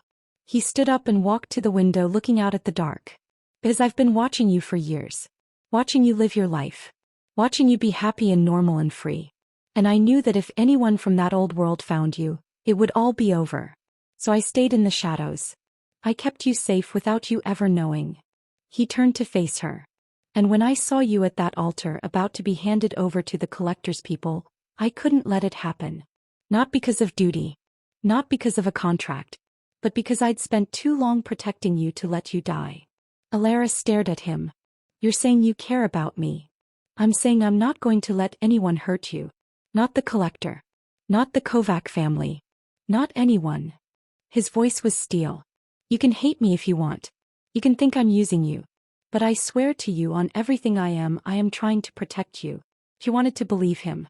God, she wanted to believe him. But trust was hard when everything she knew had turned out to be a lie. If you're really protecting me, she said quietly, then help me understand. Help me figure out how to stop this. Because I can't run forever. I know. So what do we do? Before Cashin could answer, his phone buzzed. He looked at it and frowned. It's Arden. My second in command. He's supposed to be setting up our next location. He answered. Talk to me. Ilara watched his face change. Watched his jaw tighten. His eyes go cold. I'll call you back, he said flatly and hung up. What's wrong? Stay here. He walked toward the far corner of the warehouse where his gear bag was. He pulled out a tablet and started typing. Ilara followed him. Cashin, what's going on? He didn't answer. Just kept typing. Then his face went pale. No, he muttered. No, no, no. What? He turned the tablet toward her. On the screen was a message thread. Coded. But not coded well enough. Target is secure. Moving to secondary location within the hour. Confirmed. The Collector is pleased. Payment will be transferred upon delivery. Understood. Vale doesn't suspect anything. Ilara's stomach dropped. Is that Arden? Cashin's voice was like ice. My second in command. The man I trusted with my life. He looked at the messages again, his hands shaking with rage. He's been working for the Collector this whole time. How long? Long enough to know every move we've made. Every safe house. Every plan. He threw the tablet across the room. It shattered against the wall. He's the reason they found us tonight. He's the reason they always know where we are. What do we do? Cashin pulled out his gun and checked the clip. We run. Right now. Before he sends them here. Where? I don't know. Somewhere he doesn't know about. Somewhere no one knows about. He grabbed her hand. But we need to move. Now. They ran for the door. It opened before they reached it. Arden stood there. Dark hair. friendly face that had smiled at Alara a dozen times when Cashin's men were around. He wasn't smiling now. He had a gun pointed at them. "I'm sorry, boss," Arden said quietly. "But the collector pays better." Cashin's gun was already raised. Both men had their weapons pointed at each other. Neither moved. "Put it down, Arden," Cashin said. His voice was deadly calm. The kind of calm that came right before a storm. "Can't do that." Arden's eyes flicked to Alara, then back to Cashin. "Nothing personal. Just business." "Business."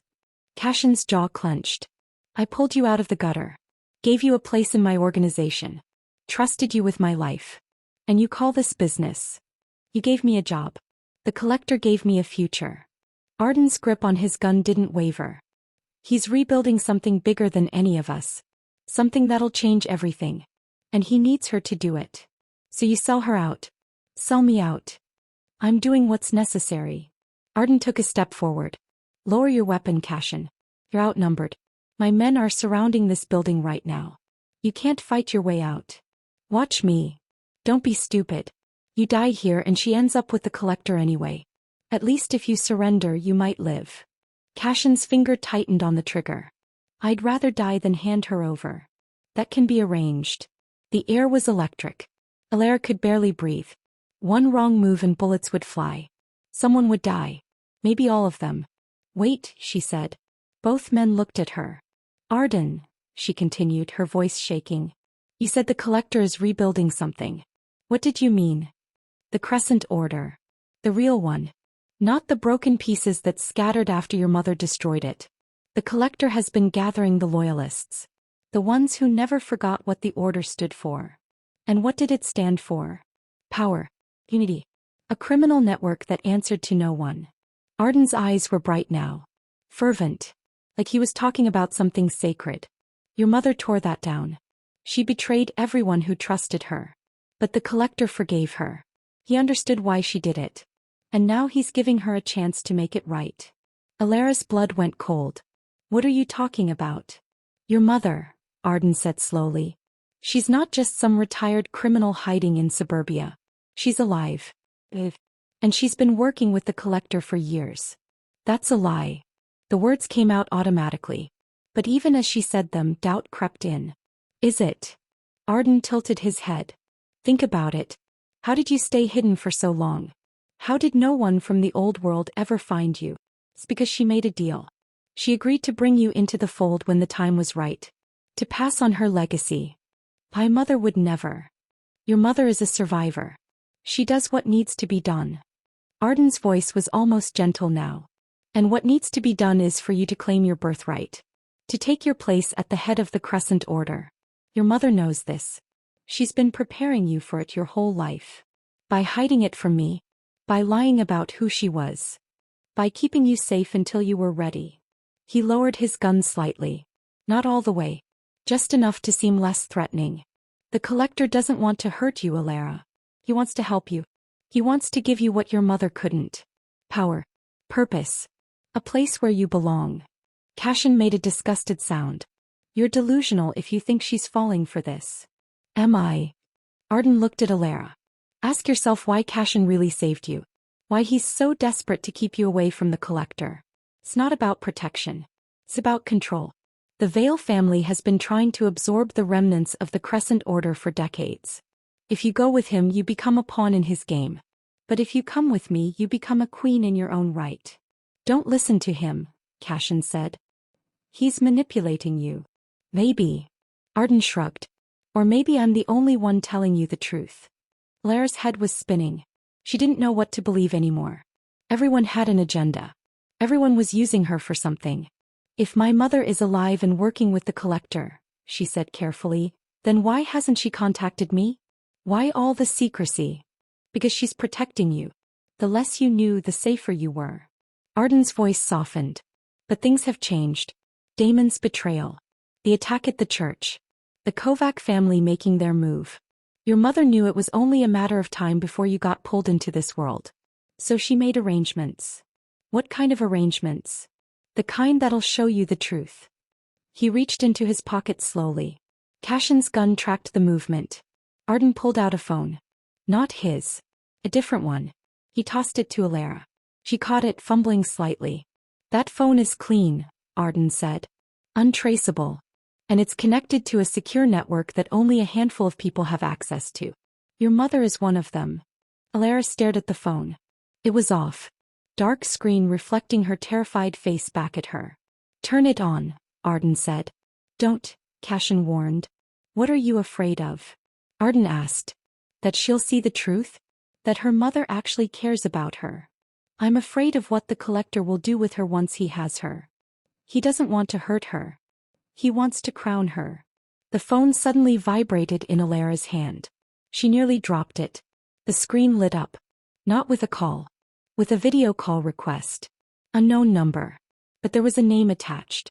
Lyanna. Alara's heart stopped. Her mother's real name. Her birth name. Answer it, Arden said quietly. She's waiting. Alara, don't. Cashin's voice was urgent now. Almost pleading. Whatever's on that call, it's not what you think. How do you know? Because the collector is a master manipulator. He's had 25 years to plan this. Whatever you see, whatever you hear, it's designed to make you trust him. Or, Arden countered, it's your mother trying to reach you. Trying to explain. Trying to bring you home. The phone kept vibrating. The call waiting. Alara looked at Cashin. Then at Arden. Then at the phone. Her hand was shaking. If it's really my mother, she said slowly, then I need to see her. I need to hear from her. Alara. I need to know. She looked at Cashin. I need to know if she's alive. If she's been lying to me.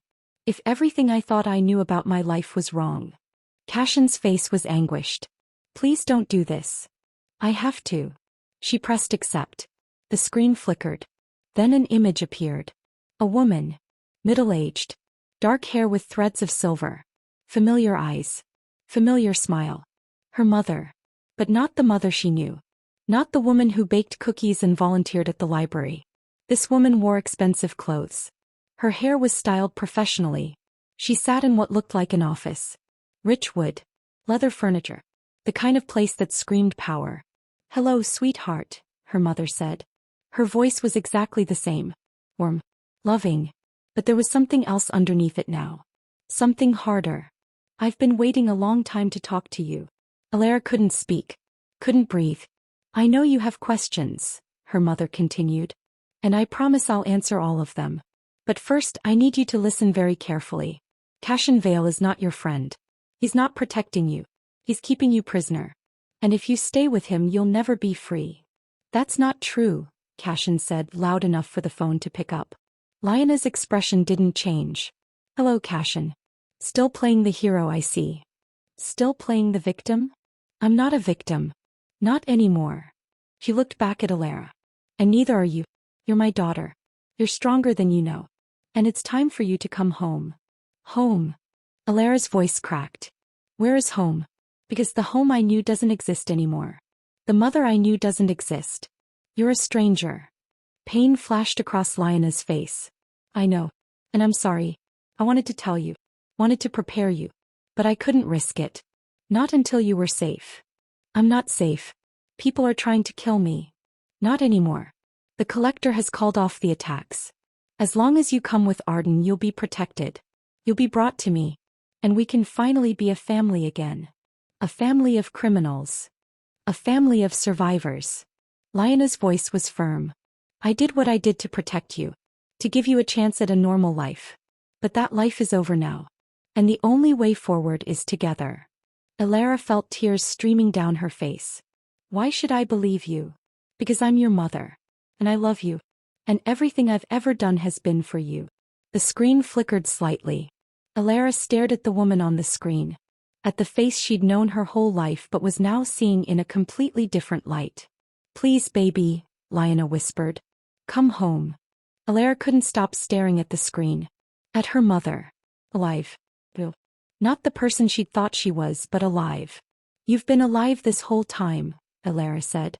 Her voice was barely a whisper. All these years. You were just, what? Pretending. Lyanna's face crumpled. No. Not pretending. Protecting. Everything I did to keep you safe.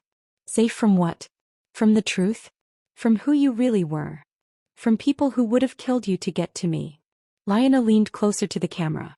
When I left the Crescent Order, I had enemies everywhere. People who wanted revenge. Who wanted blood. The only way to keep you safe was to make them think I was nobody.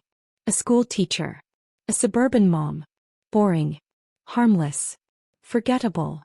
You made me think you were someone you weren't. I made you think you were safe. Lyanna's voice broke. And you were. For 25 years you had a normal life. Friends. Love. You got to be just Alara. Not Lyanna Thorne's daughter. Not the heir to a criminal empire. Just, you. Until Damon. Until Damon. Lyanna's expression hardened. That boy was a mistake. A weak, greedy mistake who got himself into debt and dragged you into it. I didn't know about him until it was too late. By the time I found out what he was planning, the wedding was already set. I tried to stop it. Tried to warn you. But what? But Cashin got there first. Lyanna's eyes shifted to somewhere off-screen. To where Cashin must be standing. Tell me, Cashin. When you walked into that church and claimed my daughter as your wife, were you protecting her? Or were you collecting what your father promised him? Don't, Cashin said. His voice was ice. She deserves to know. She deserves to know that the man playing her savior is the same man who's been holding her hostage with a marriage contract she never agreed to. I saved her life. You claimed her. Lyanna's voice was sharp now. Cutting.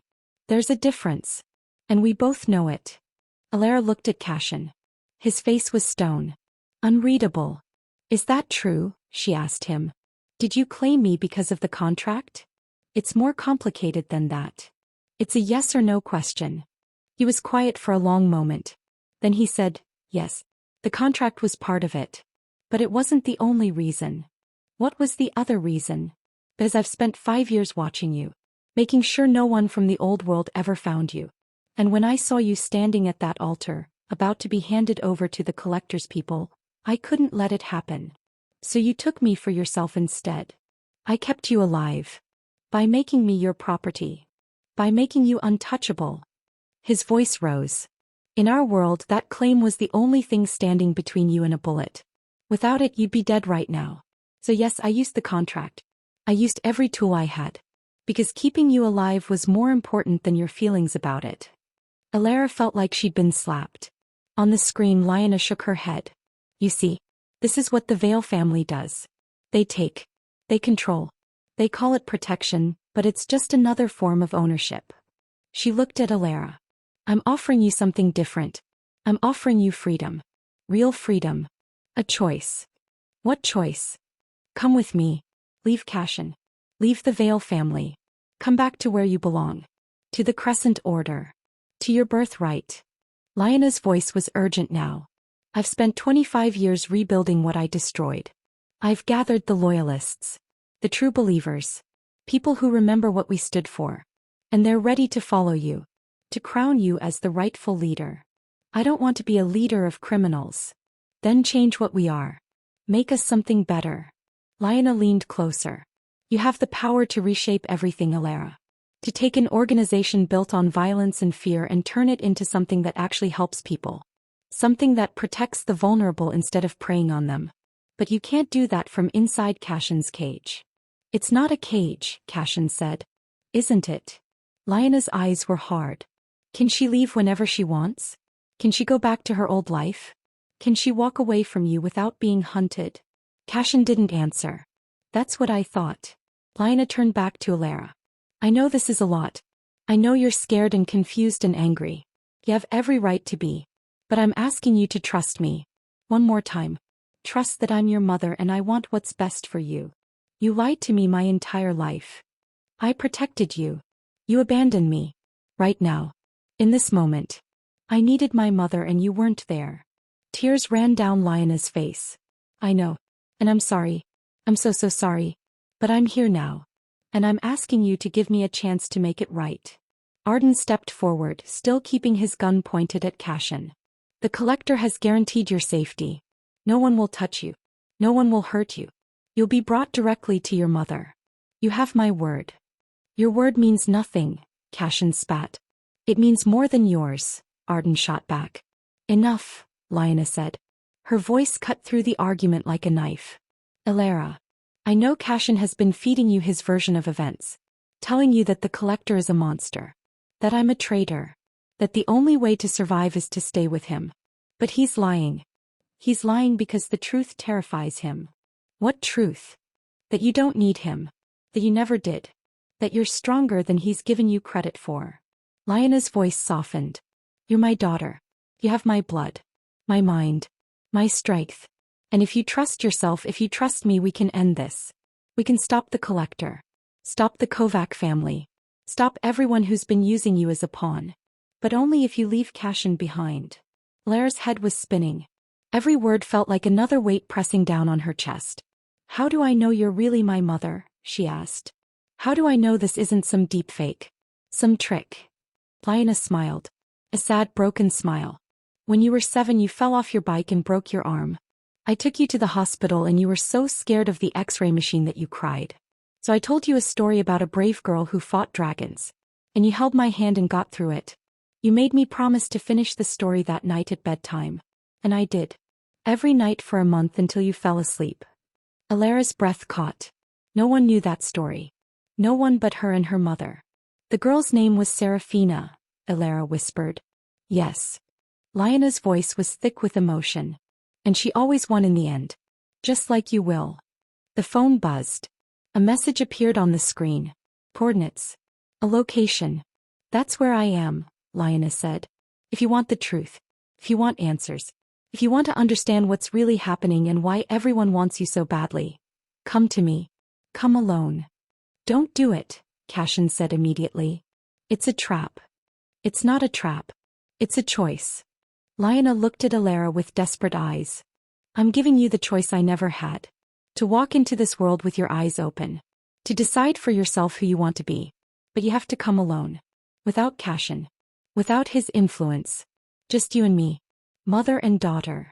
The way it should have been all along. If you go alone you'll die, Cashin said. If she stays with you she'll never be free, Lyanna countered. Alara stared at the coordinates on the screen. Somewhere in New York State. About 3 hours away. I need time to think. You don't have time, Arden said. The collector's people are closing in. This location is compromised. You need to make a choice right now. Come with me to your mother. Or stay with Cashin and take your chances. Alara, Cashin said. His voice was quieter now. Almost pleading. Please. Don't do this. Whatever she's promising you, it's not real. The collector will use you and throw you away. Your mother has already proven she can't be trusted. And you can. Alara looked at him. Really looked at him. At the man who'd crashed her wedding. Who'd claimed her as his wife. Who'd kept secrets and told half-truths and controlled every moment of her life since that day. Give me one good reason why I should trust you over my own mother. He stared at her. And for the first time since she'd met him, Cashin Vale looked lost. Because he stopped. Swallowed. Because I care about you. More than a contract. More than duty. I care about what happens to you. That's not enough. Then what is? The truth. All of it. No more games. On the screen Lyanna spoke. Come to me, Alara. Come alone. And I'll tell you everything. Every secret. Every lie.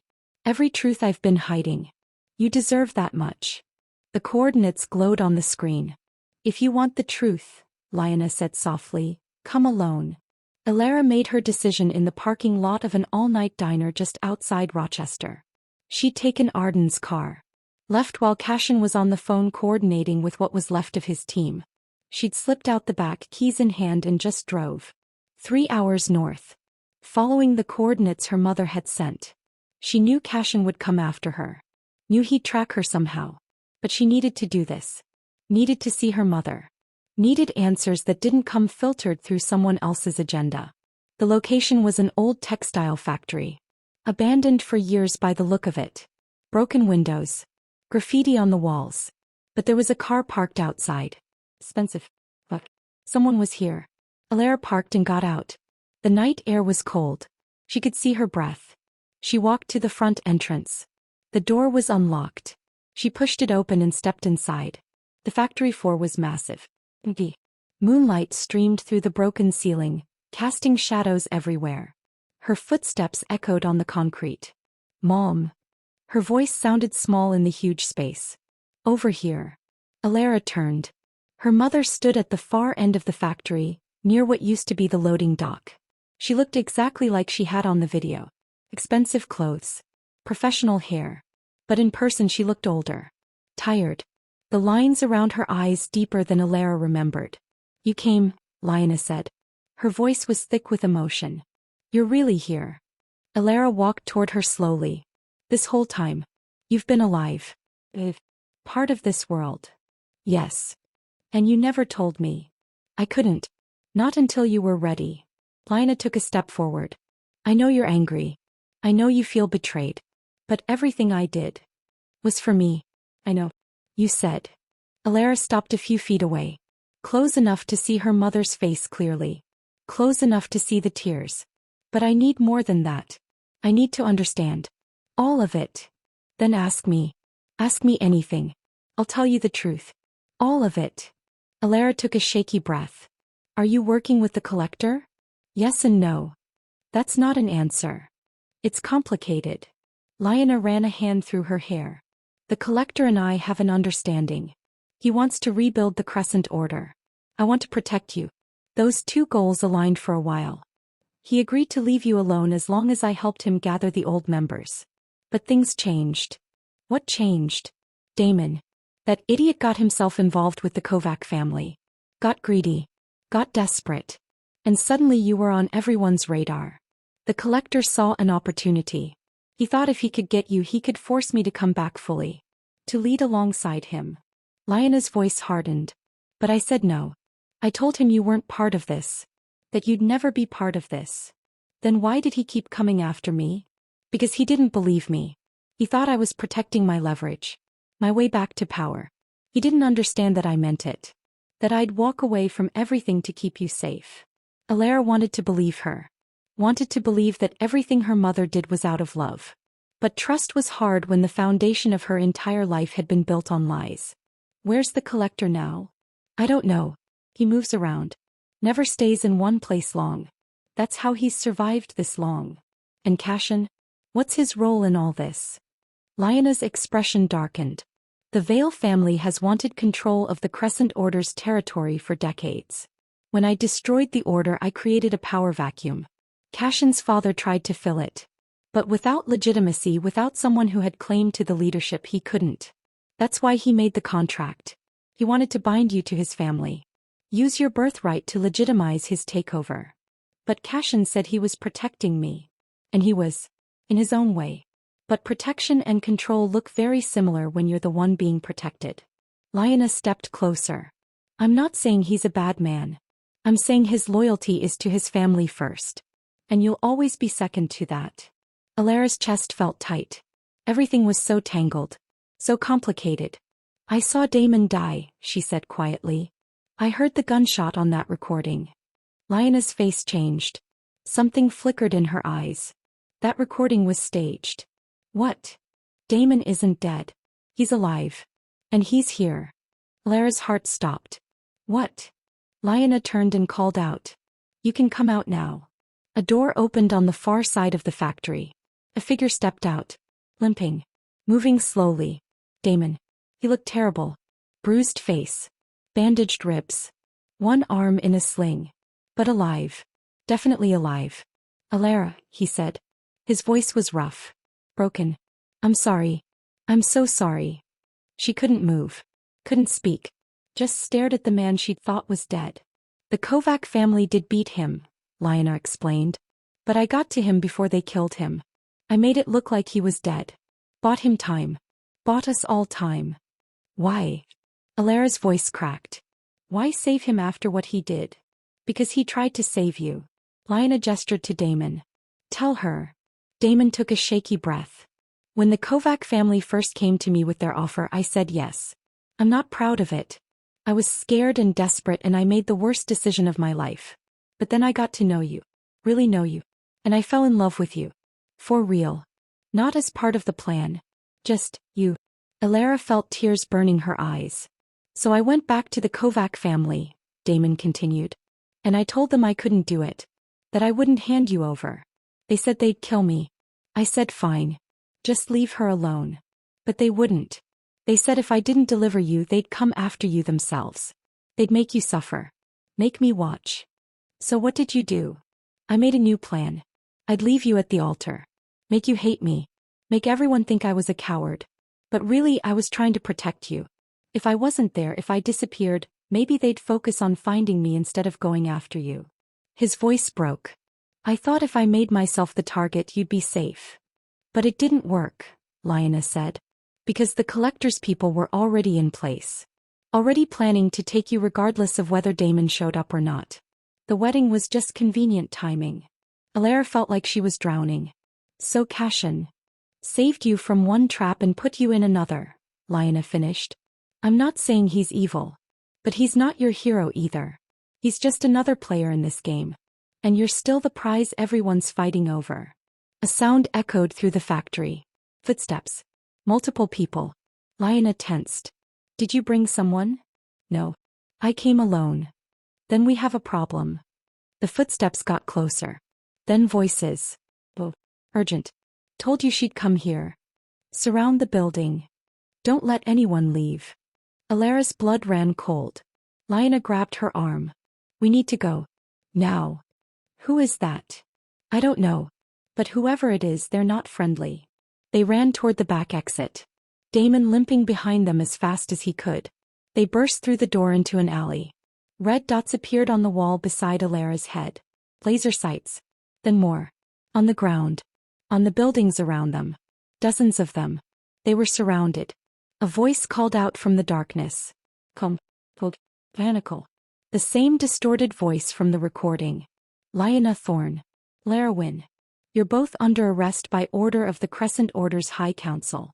Drop your weapons and surrender peacefully. Lioness pulled a gun from her jacket. Stay behind me. Mom. I said stay behind me. The laser sights converged. All of them pointing at Lioness. At Alara. At Damon. At everyone. You have 10 seconds to comply, the voice said. Alara looked around desperately. They were trapped. No way out. Surrounded by snipers she couldn't even see. What do we do? She whispered. Lioness' face was grim. We pray someone comes for us before they pull those triggers. The red dots didn't move. Didn't waver. Just waited. 10 seconds. 9. 8. 7. 6. The countdown continued in that cold, mechanical voice. Alara's heart hammered against her ribs. The laser sights painted red dots across her chest. Her mother. Damon. All of them marked. For. Mom, Alara whispered. What do we do? Lioness' grip tightened on her gun. We don't go down without a fight. 3. 2. A figure emerged from the shadows. Wearing a mask that covered the entire face. Not a ski mask. Something more elaborate. Almost ceremonial. Like something from an ancient ritual. Behind the figure, at least a dozen armed soldiers materialized from the darkness. All in black tactical gear. All with weapons raised. The countdown stopped. Put the gun down, Lioness, the masked figure said. The voice was different now. Not mechanical. Male. You're outnumbered. Gunned.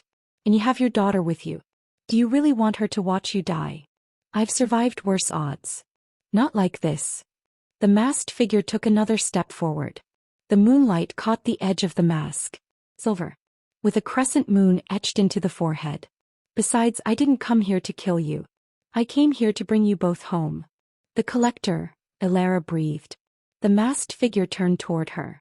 Even though she couldn't see his eyes, she felt his gaze on her. Studying her. Measuring her. Hello, Alara. I've waited a long time to meet you. Stay away from her, Lioness warned. Or what? You'll shoot me? We both know you won't. Not with 20 rifles pointed at your daughter's head. He gestured and the laser sights shifted. All of them now aimed at Alara. One word from me and she's gone. So lower your weapon and let's talk like civilized people. Lioness hesitated. Then slowly she lowered the gun. Smart. The collector nodded to one of his soldiers, who stepped forward and took the weapon from Lioness's hand. Now then, shall we discuss why we're all here? You want me, Alara said. Her voice was steadier than she felt. You want me because I'm Lyanna Thorne's daughter. Because I have some claim to the Crescent Order. Not some claim. The only legitimate claim. The collector clasped his hands behind his back. Your mother was the last true leader of the Order before it fell. And in our laws, leadership passes through blood. Which makes you the rightful heir. The only person who can restore what was lost. I don't want it. What you want is irrelevant. It's what you are that matters. He took another step closer. Do you know what the Crescent Order was before your mother destroyed it? It was the most powerful criminal network in North America. We controlled ports, politicians, entire industries. We brought order to chaos. We made the rules that everyone else followed. And then your mother, in one act of selfishness, burned it all down. I was protecting my child, Lyanna said. You were protecting yourself. The collector's voice was sharp now. I agree. You could have walked away quietly. Disappeared without destroying everything. But you didn't. You took every secret we had and sold them to our enemies. You got people killed. Good people. Loyal people. People who trusted you. They would have come after me. And instead, you made sure there was nothing left for anyone. The collector turned back to Alara. Your mother's betrayal created a power vacuum that tore apart everything we'd built. Families went to war. Territories got carved up. Chaos reigned. And I've spent 25 years putting the pieces back together. But I can't finish what I started without you. Why not? You seem to be doing fine on your own. Because legitimacy matters. The old families won't follow someone who just claims power. They need someone with a rightful claim. Someone whose blood ties them to the original order. You're that person. And whether you like it or not, you're coming with me. Damon suddenly stepped forward. He looked even worse up close. Sweating. Like he might collapse any second. Please, he said to the collector. She doesn't know anything about your world. She's innocent. Just let her go. Take me instead. I'm the one who screwed everything up. I'm the one who dragged her into this. The collector looked at him. Damon Hayes. The coward who tried to sell his fiancée to save his own skin. I tried to protect her. By running. By leaving her alone at the altar. The collector laughed. It was a cold, bitter sound. You're pathetic. And I have no use for pathetic men. He pulled out a gun. No. Alara screamed. Damon looked at her. Really looked at her. And his face crumpled. I'm sorry, he whispered. For everything. I'm so sorry, Alara. I loved you. I really did. I wasn't strong enough. I wasn't. The shot echoed through the alley. Damon fell. Alara lunged toward him, but Lyanna grabbed her, held her back.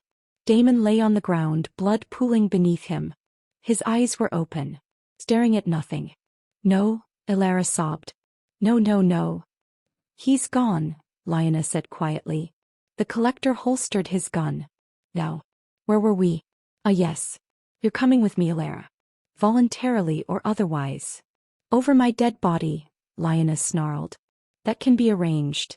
Suddenly the night exploded with sound. Engines roaring. Tires screeching. Gunfire erupting from multiple directions. Black SUVs burst into the alley from both ends. Armed men poured out, taking cover, returning fire. The collector's soldiers scattered, diving behind dumpsters and walls. And standing in the middle of it all, gun raised, face murderous, was Cashin Vale. Get away from her, he roared. His men opened fire. The collector's people fired back. Bullets ricocheted off metal.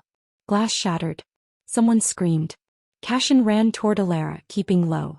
Are you hurt? Damon, he's... I know. We need to move. Now. But before they could, another group arrived. More vehicles. More soldiers. These ones wearing different colors. Different insignias. Lyanna's eyes widened.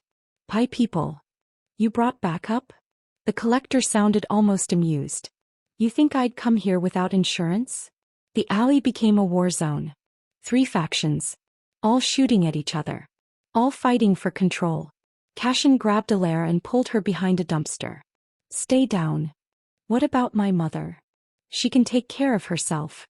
Lyanna had retrieved a gun from one of the fallen soldiers and was firing with deadly precision. Her people had formed a defensive line, pushing back against the collector's forces.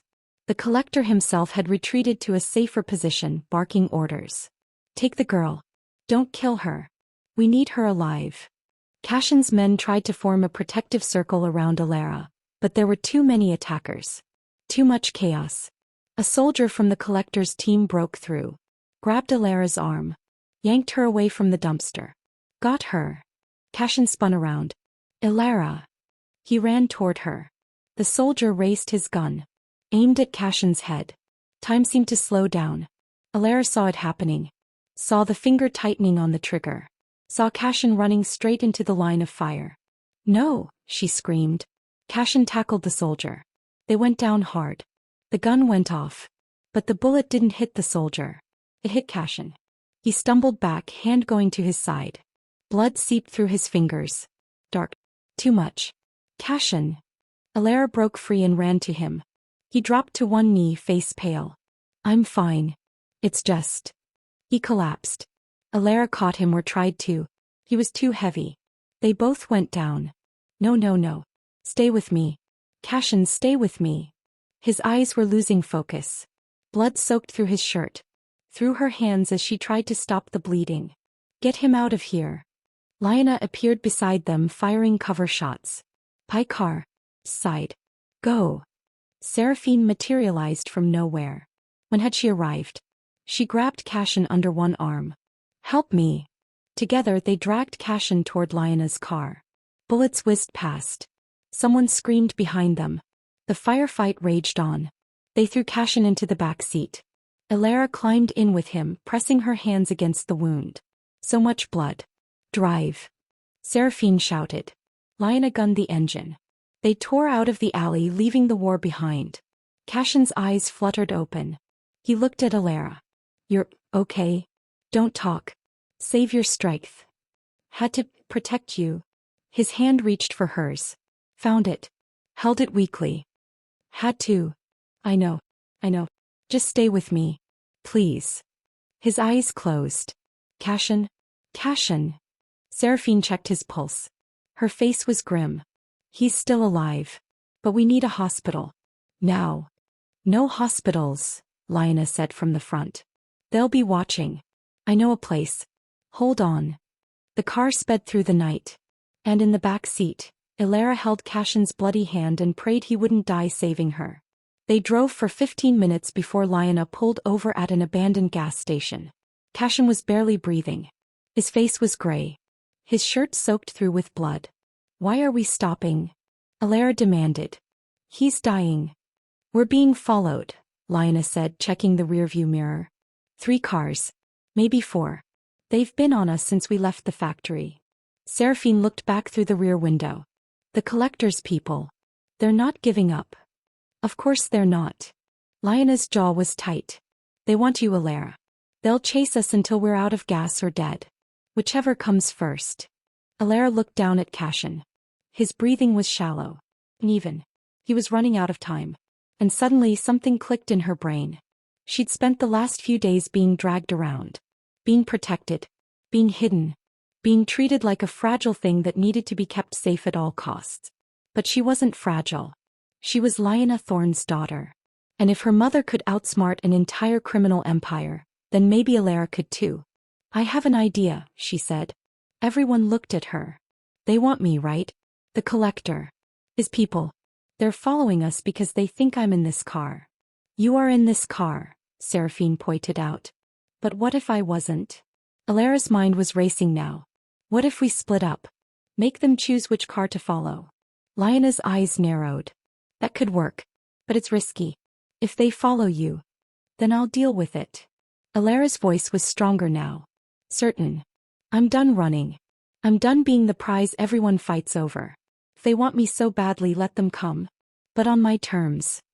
Alara, Seraphine started. No. Listen. Alara looked at all of them. My mother spent years playing this game. She knew how to think 10 steps ahead. How to use people's expectations against them. How to survive when everyone wanted her dead. She looked at Lyanna. You taught me things without even knowing it. All those chess games when I was a kid. All those strategy puzzles. You were training me. Weren't you? Lyanna's expression softened. I hoped you'd never need those skills. But I do need them. Right now. So trust me. Alara turned to Seraphine. You take Cashin. Get him to safety. Get him to a doctor. Do whatever it takes to keep him alive. And what are you going to do? I'm going to lead them away. Give you time to get Cashin help. Alara's heart was pounding, but her hands were steady. Mom, you're with me. We're going to finish what you started 25 years ago. Lioness stared at her. Then slowly she smiled. You really are my daughter. They switched cars. Seraphine took one of the backup vehicles that Cashin's team had left nearby. She carefully moved Cashin into the passenger seat, still unconscious, still bleeding. Alara helped her, her hands shaking but determined. If he dies, Seraphine started. He won't. You won't let him. Alara squeezed her arm. Go. Now. Seraphine drove off into the darkness. The headlights following them hesitated. Then split. 2 cars went after Seraphine. 2 stayed on Alara and Lioness. Good, Lioness said. That gives her better odds. What about our odds? Let's improve them. Lioness pulled out her phone and made a call. It's me. I need everyone at the old warehouse district in Buffalo. Yes, now. And tell them to come ready for a fight.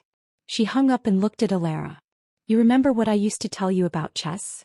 Control the board. Don't just react. Force your opponent to play your game. Exactly.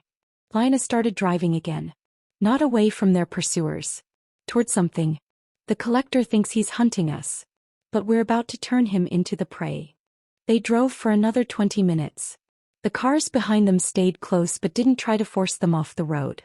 They were waiting. Biding their time. Finally, Lioness pulled into an industrial area. Old warehouses. Empty lots. The kind of place where bad things happened and no one asked questions. She parked in the middle of a wide open space. Deliberately exposed. Nowhere to hide. This is the plan? Alara asked. We just wait here? We make our stand here. Lioness checked her gun. My people are on their way. The collector's people are already here. And when everyone arrives, you're going to do something very important. What? You're going to claim your birthright. Publicly. In front of everyone. You're going to declare yourself the leader of the Crescent Order. Alara's stomach dropped. What? Oh. I don't want. It doesn't matter what you want. It's the only way to end this. Lioness's voice was urgent. The collector can't claim leadership without you. Your birthright supersedes his. If you stand up and claim it first, you take away his power. You become the one everyone has to answer to. But I don't know how to run a criminal organization. Then change it into something else. Make it legitimate. Turn it into a business. A foundation. Whatever you want. But you have to claim it first. Lioness grabbed her hand. This is the only way to stop the killing. To stop people like the collector from using your name to justify their wars. The cars that had been following them pulled up. Formed a semicircle. Doors opened. Armed men got out. At least 8 of them. But they didn't shoot. They just waited. Then another car arrived. Expensive. The collector stepped out. Still wearing that ceremonial mask. Still radiating power and control. Lioness, he called out. I see you've led us to neutral ground. How civilized. I'm done running from you, Lioness called back. And the girl? Is she done running too? Alara stepped forward. Her legs felt like jelly, but she forced herself to walk. To stand tall. To look like someone who deserved to be here. I'm done being hunted, she said. Her voice carried across the empty lot. I'm done being a prize. A trophy. A pawn in your game. The collector tilted his head. Then what are you? I'm Lioness Thorne's daughter. And I'm claiming my birthright. Right here. Right now. Silence. Then the collector laughed. You? A girl who didn't even know this world existed a week ago? You think you can just claim leadership of the Crescent Order? My blood gives me the right. The old laws give me the right. And I'm exercising that right. More cars arrived. These ones different. Marked with symbols Alara didn't recognize. Lioness people. At least 20 of them. They fanned out, weapons ready, forming a defensive line behind Alara and Lioness. The collector's forces tensed. Hands went to guns. This doesn't have to end in bloodshed, Alara said. She was making this up as she went, but she kept her voice steady. confident. The Crescent Order is dead. It died 25 years ago when it became corrupt. When it hurt innocent people. When it stopped being about order and became about greed. Careful, girl, the collector warned. But it can be reborn, Alara continued. As something better. Something that actually helps people instead of exploiting them. And I'm willing to lead that. Not as a crime boss. But as someone who turns this organization into something legitimate. Something legal. Something that does good in the world. Murmurs rippled through Lyanna's people. Some nodded. Some looked skeptical. The collector stepped forward. You're naive. Idealistic. You have no idea what you're talking about. Maybe. But I know one thing. Alara met his masked gaze. You need me more than I need you. Without me you're just another crime boss fighting for scraps. With me you have legitimacy. But only if I choose to give it to you. And if I just take you by force? Then you prove you're not worthy to lead anything. Alara's voice was steel now. True leaders don't take power. They earn it. Through respect. Through loyalty. Through proving they deserve to be followed. She turned to Lyanna's people. The men and women who'd served her mother. Who'd stayed loyal even after everything fell apart. I'm asking you to follow me, she said. Not because my mother was your leader.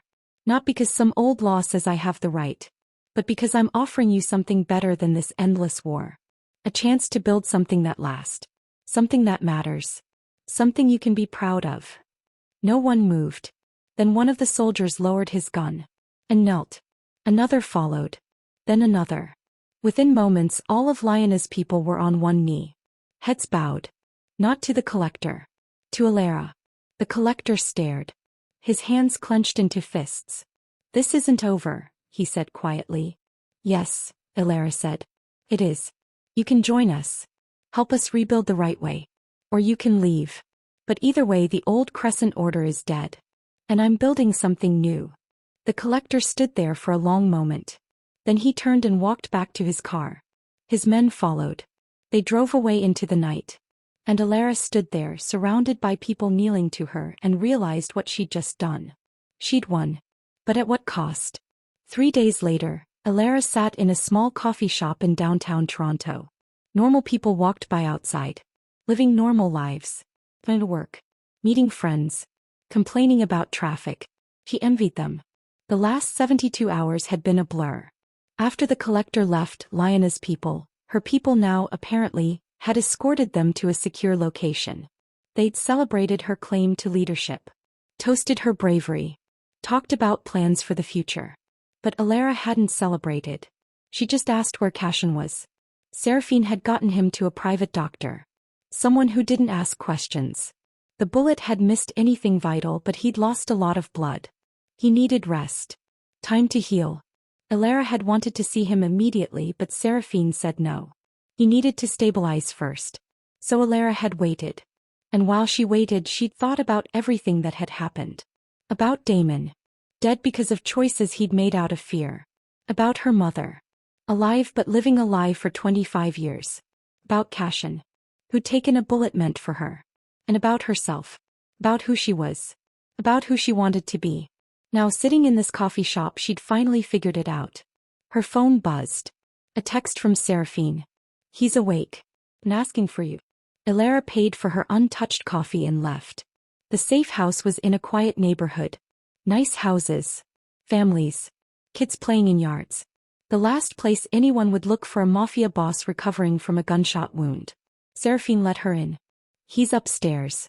First room on the left. Don't tire him out. Alara climbed the stairs slowly. Her heart was pounding. She didn't know what she was going to say. Didn't know if she had the courage to say what needed to be said. She knocked softly.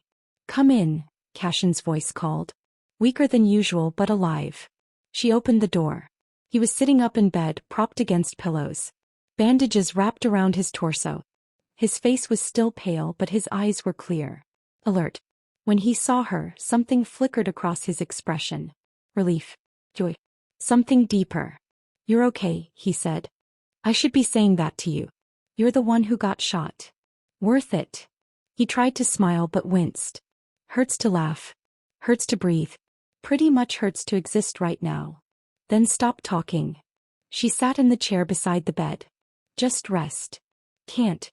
Too much to say. He looked at her seriously. I heard what you did. At the warehouse. You claimed leadership.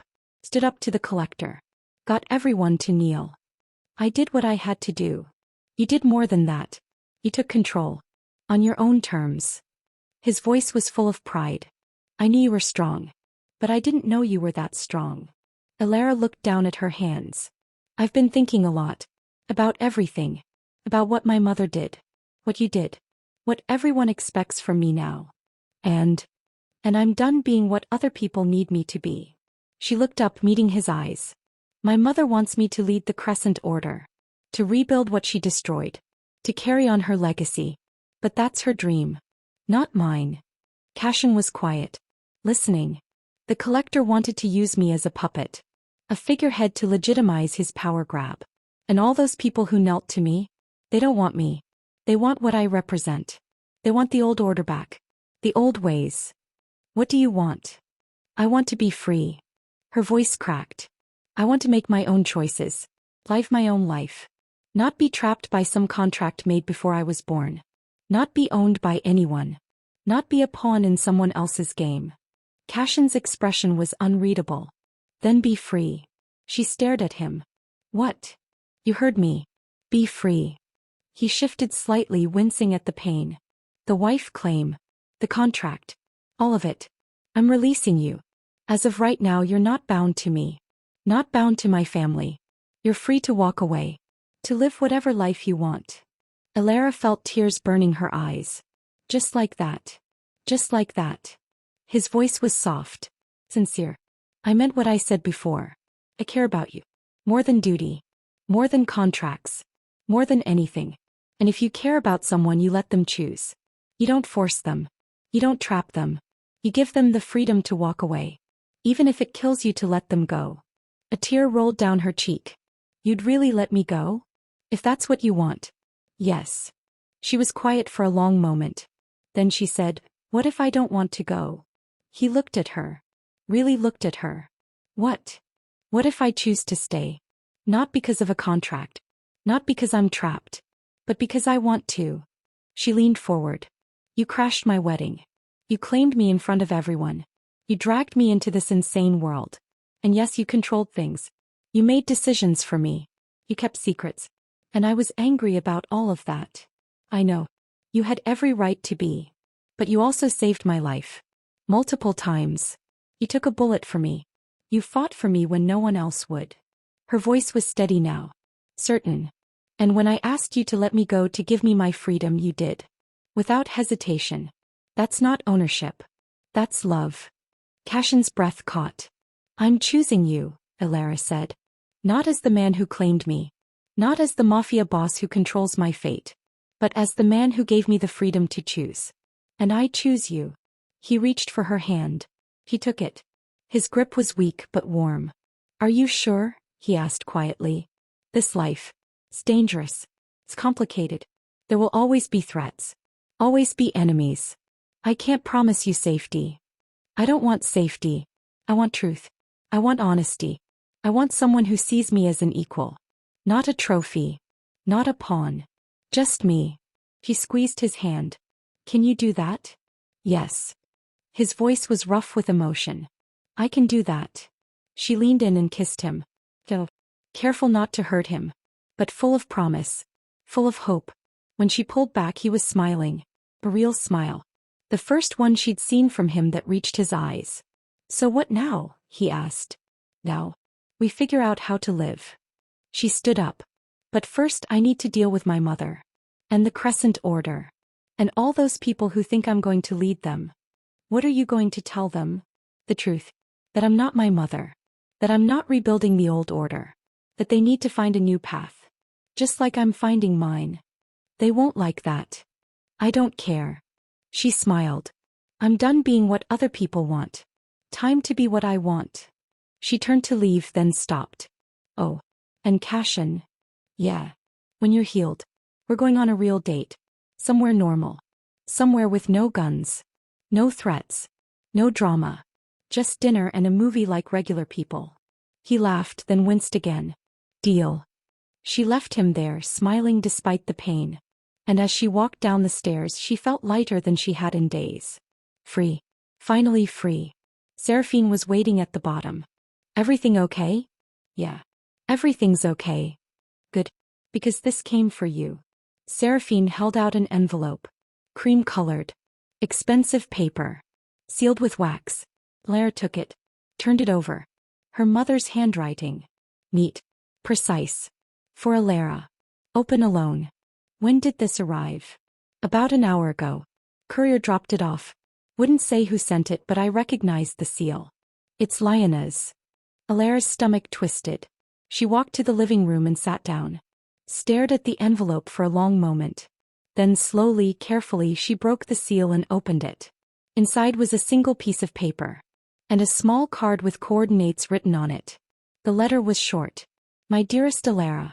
By the time you read this, you'll have made your choice. About the order. About Cashin. About your life. And whatever you chose, I'm proud of you. You're stronger than I ever was. Braver than I ever could be. There's something I never told you. Something I've kept hidden for 25 years. Before I destroyed the Crescent Order, I secured something. Something valuable. Something that could change everything. I hid it where no one would ever find it. And I swore I'd never tell anyone where it was. But it's not mine. It never was. It was always meant for you. The coordinates on this card will lead you to a vault.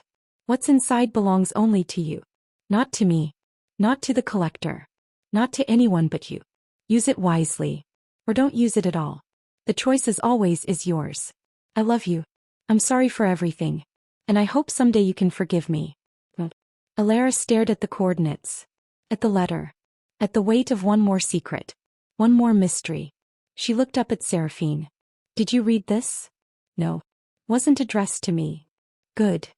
Alara folded the letter and slipped it back into the envelope along with the coordinates. Because I have no idea what to do about it. But deep down she knew she'd go. She'd find that vault.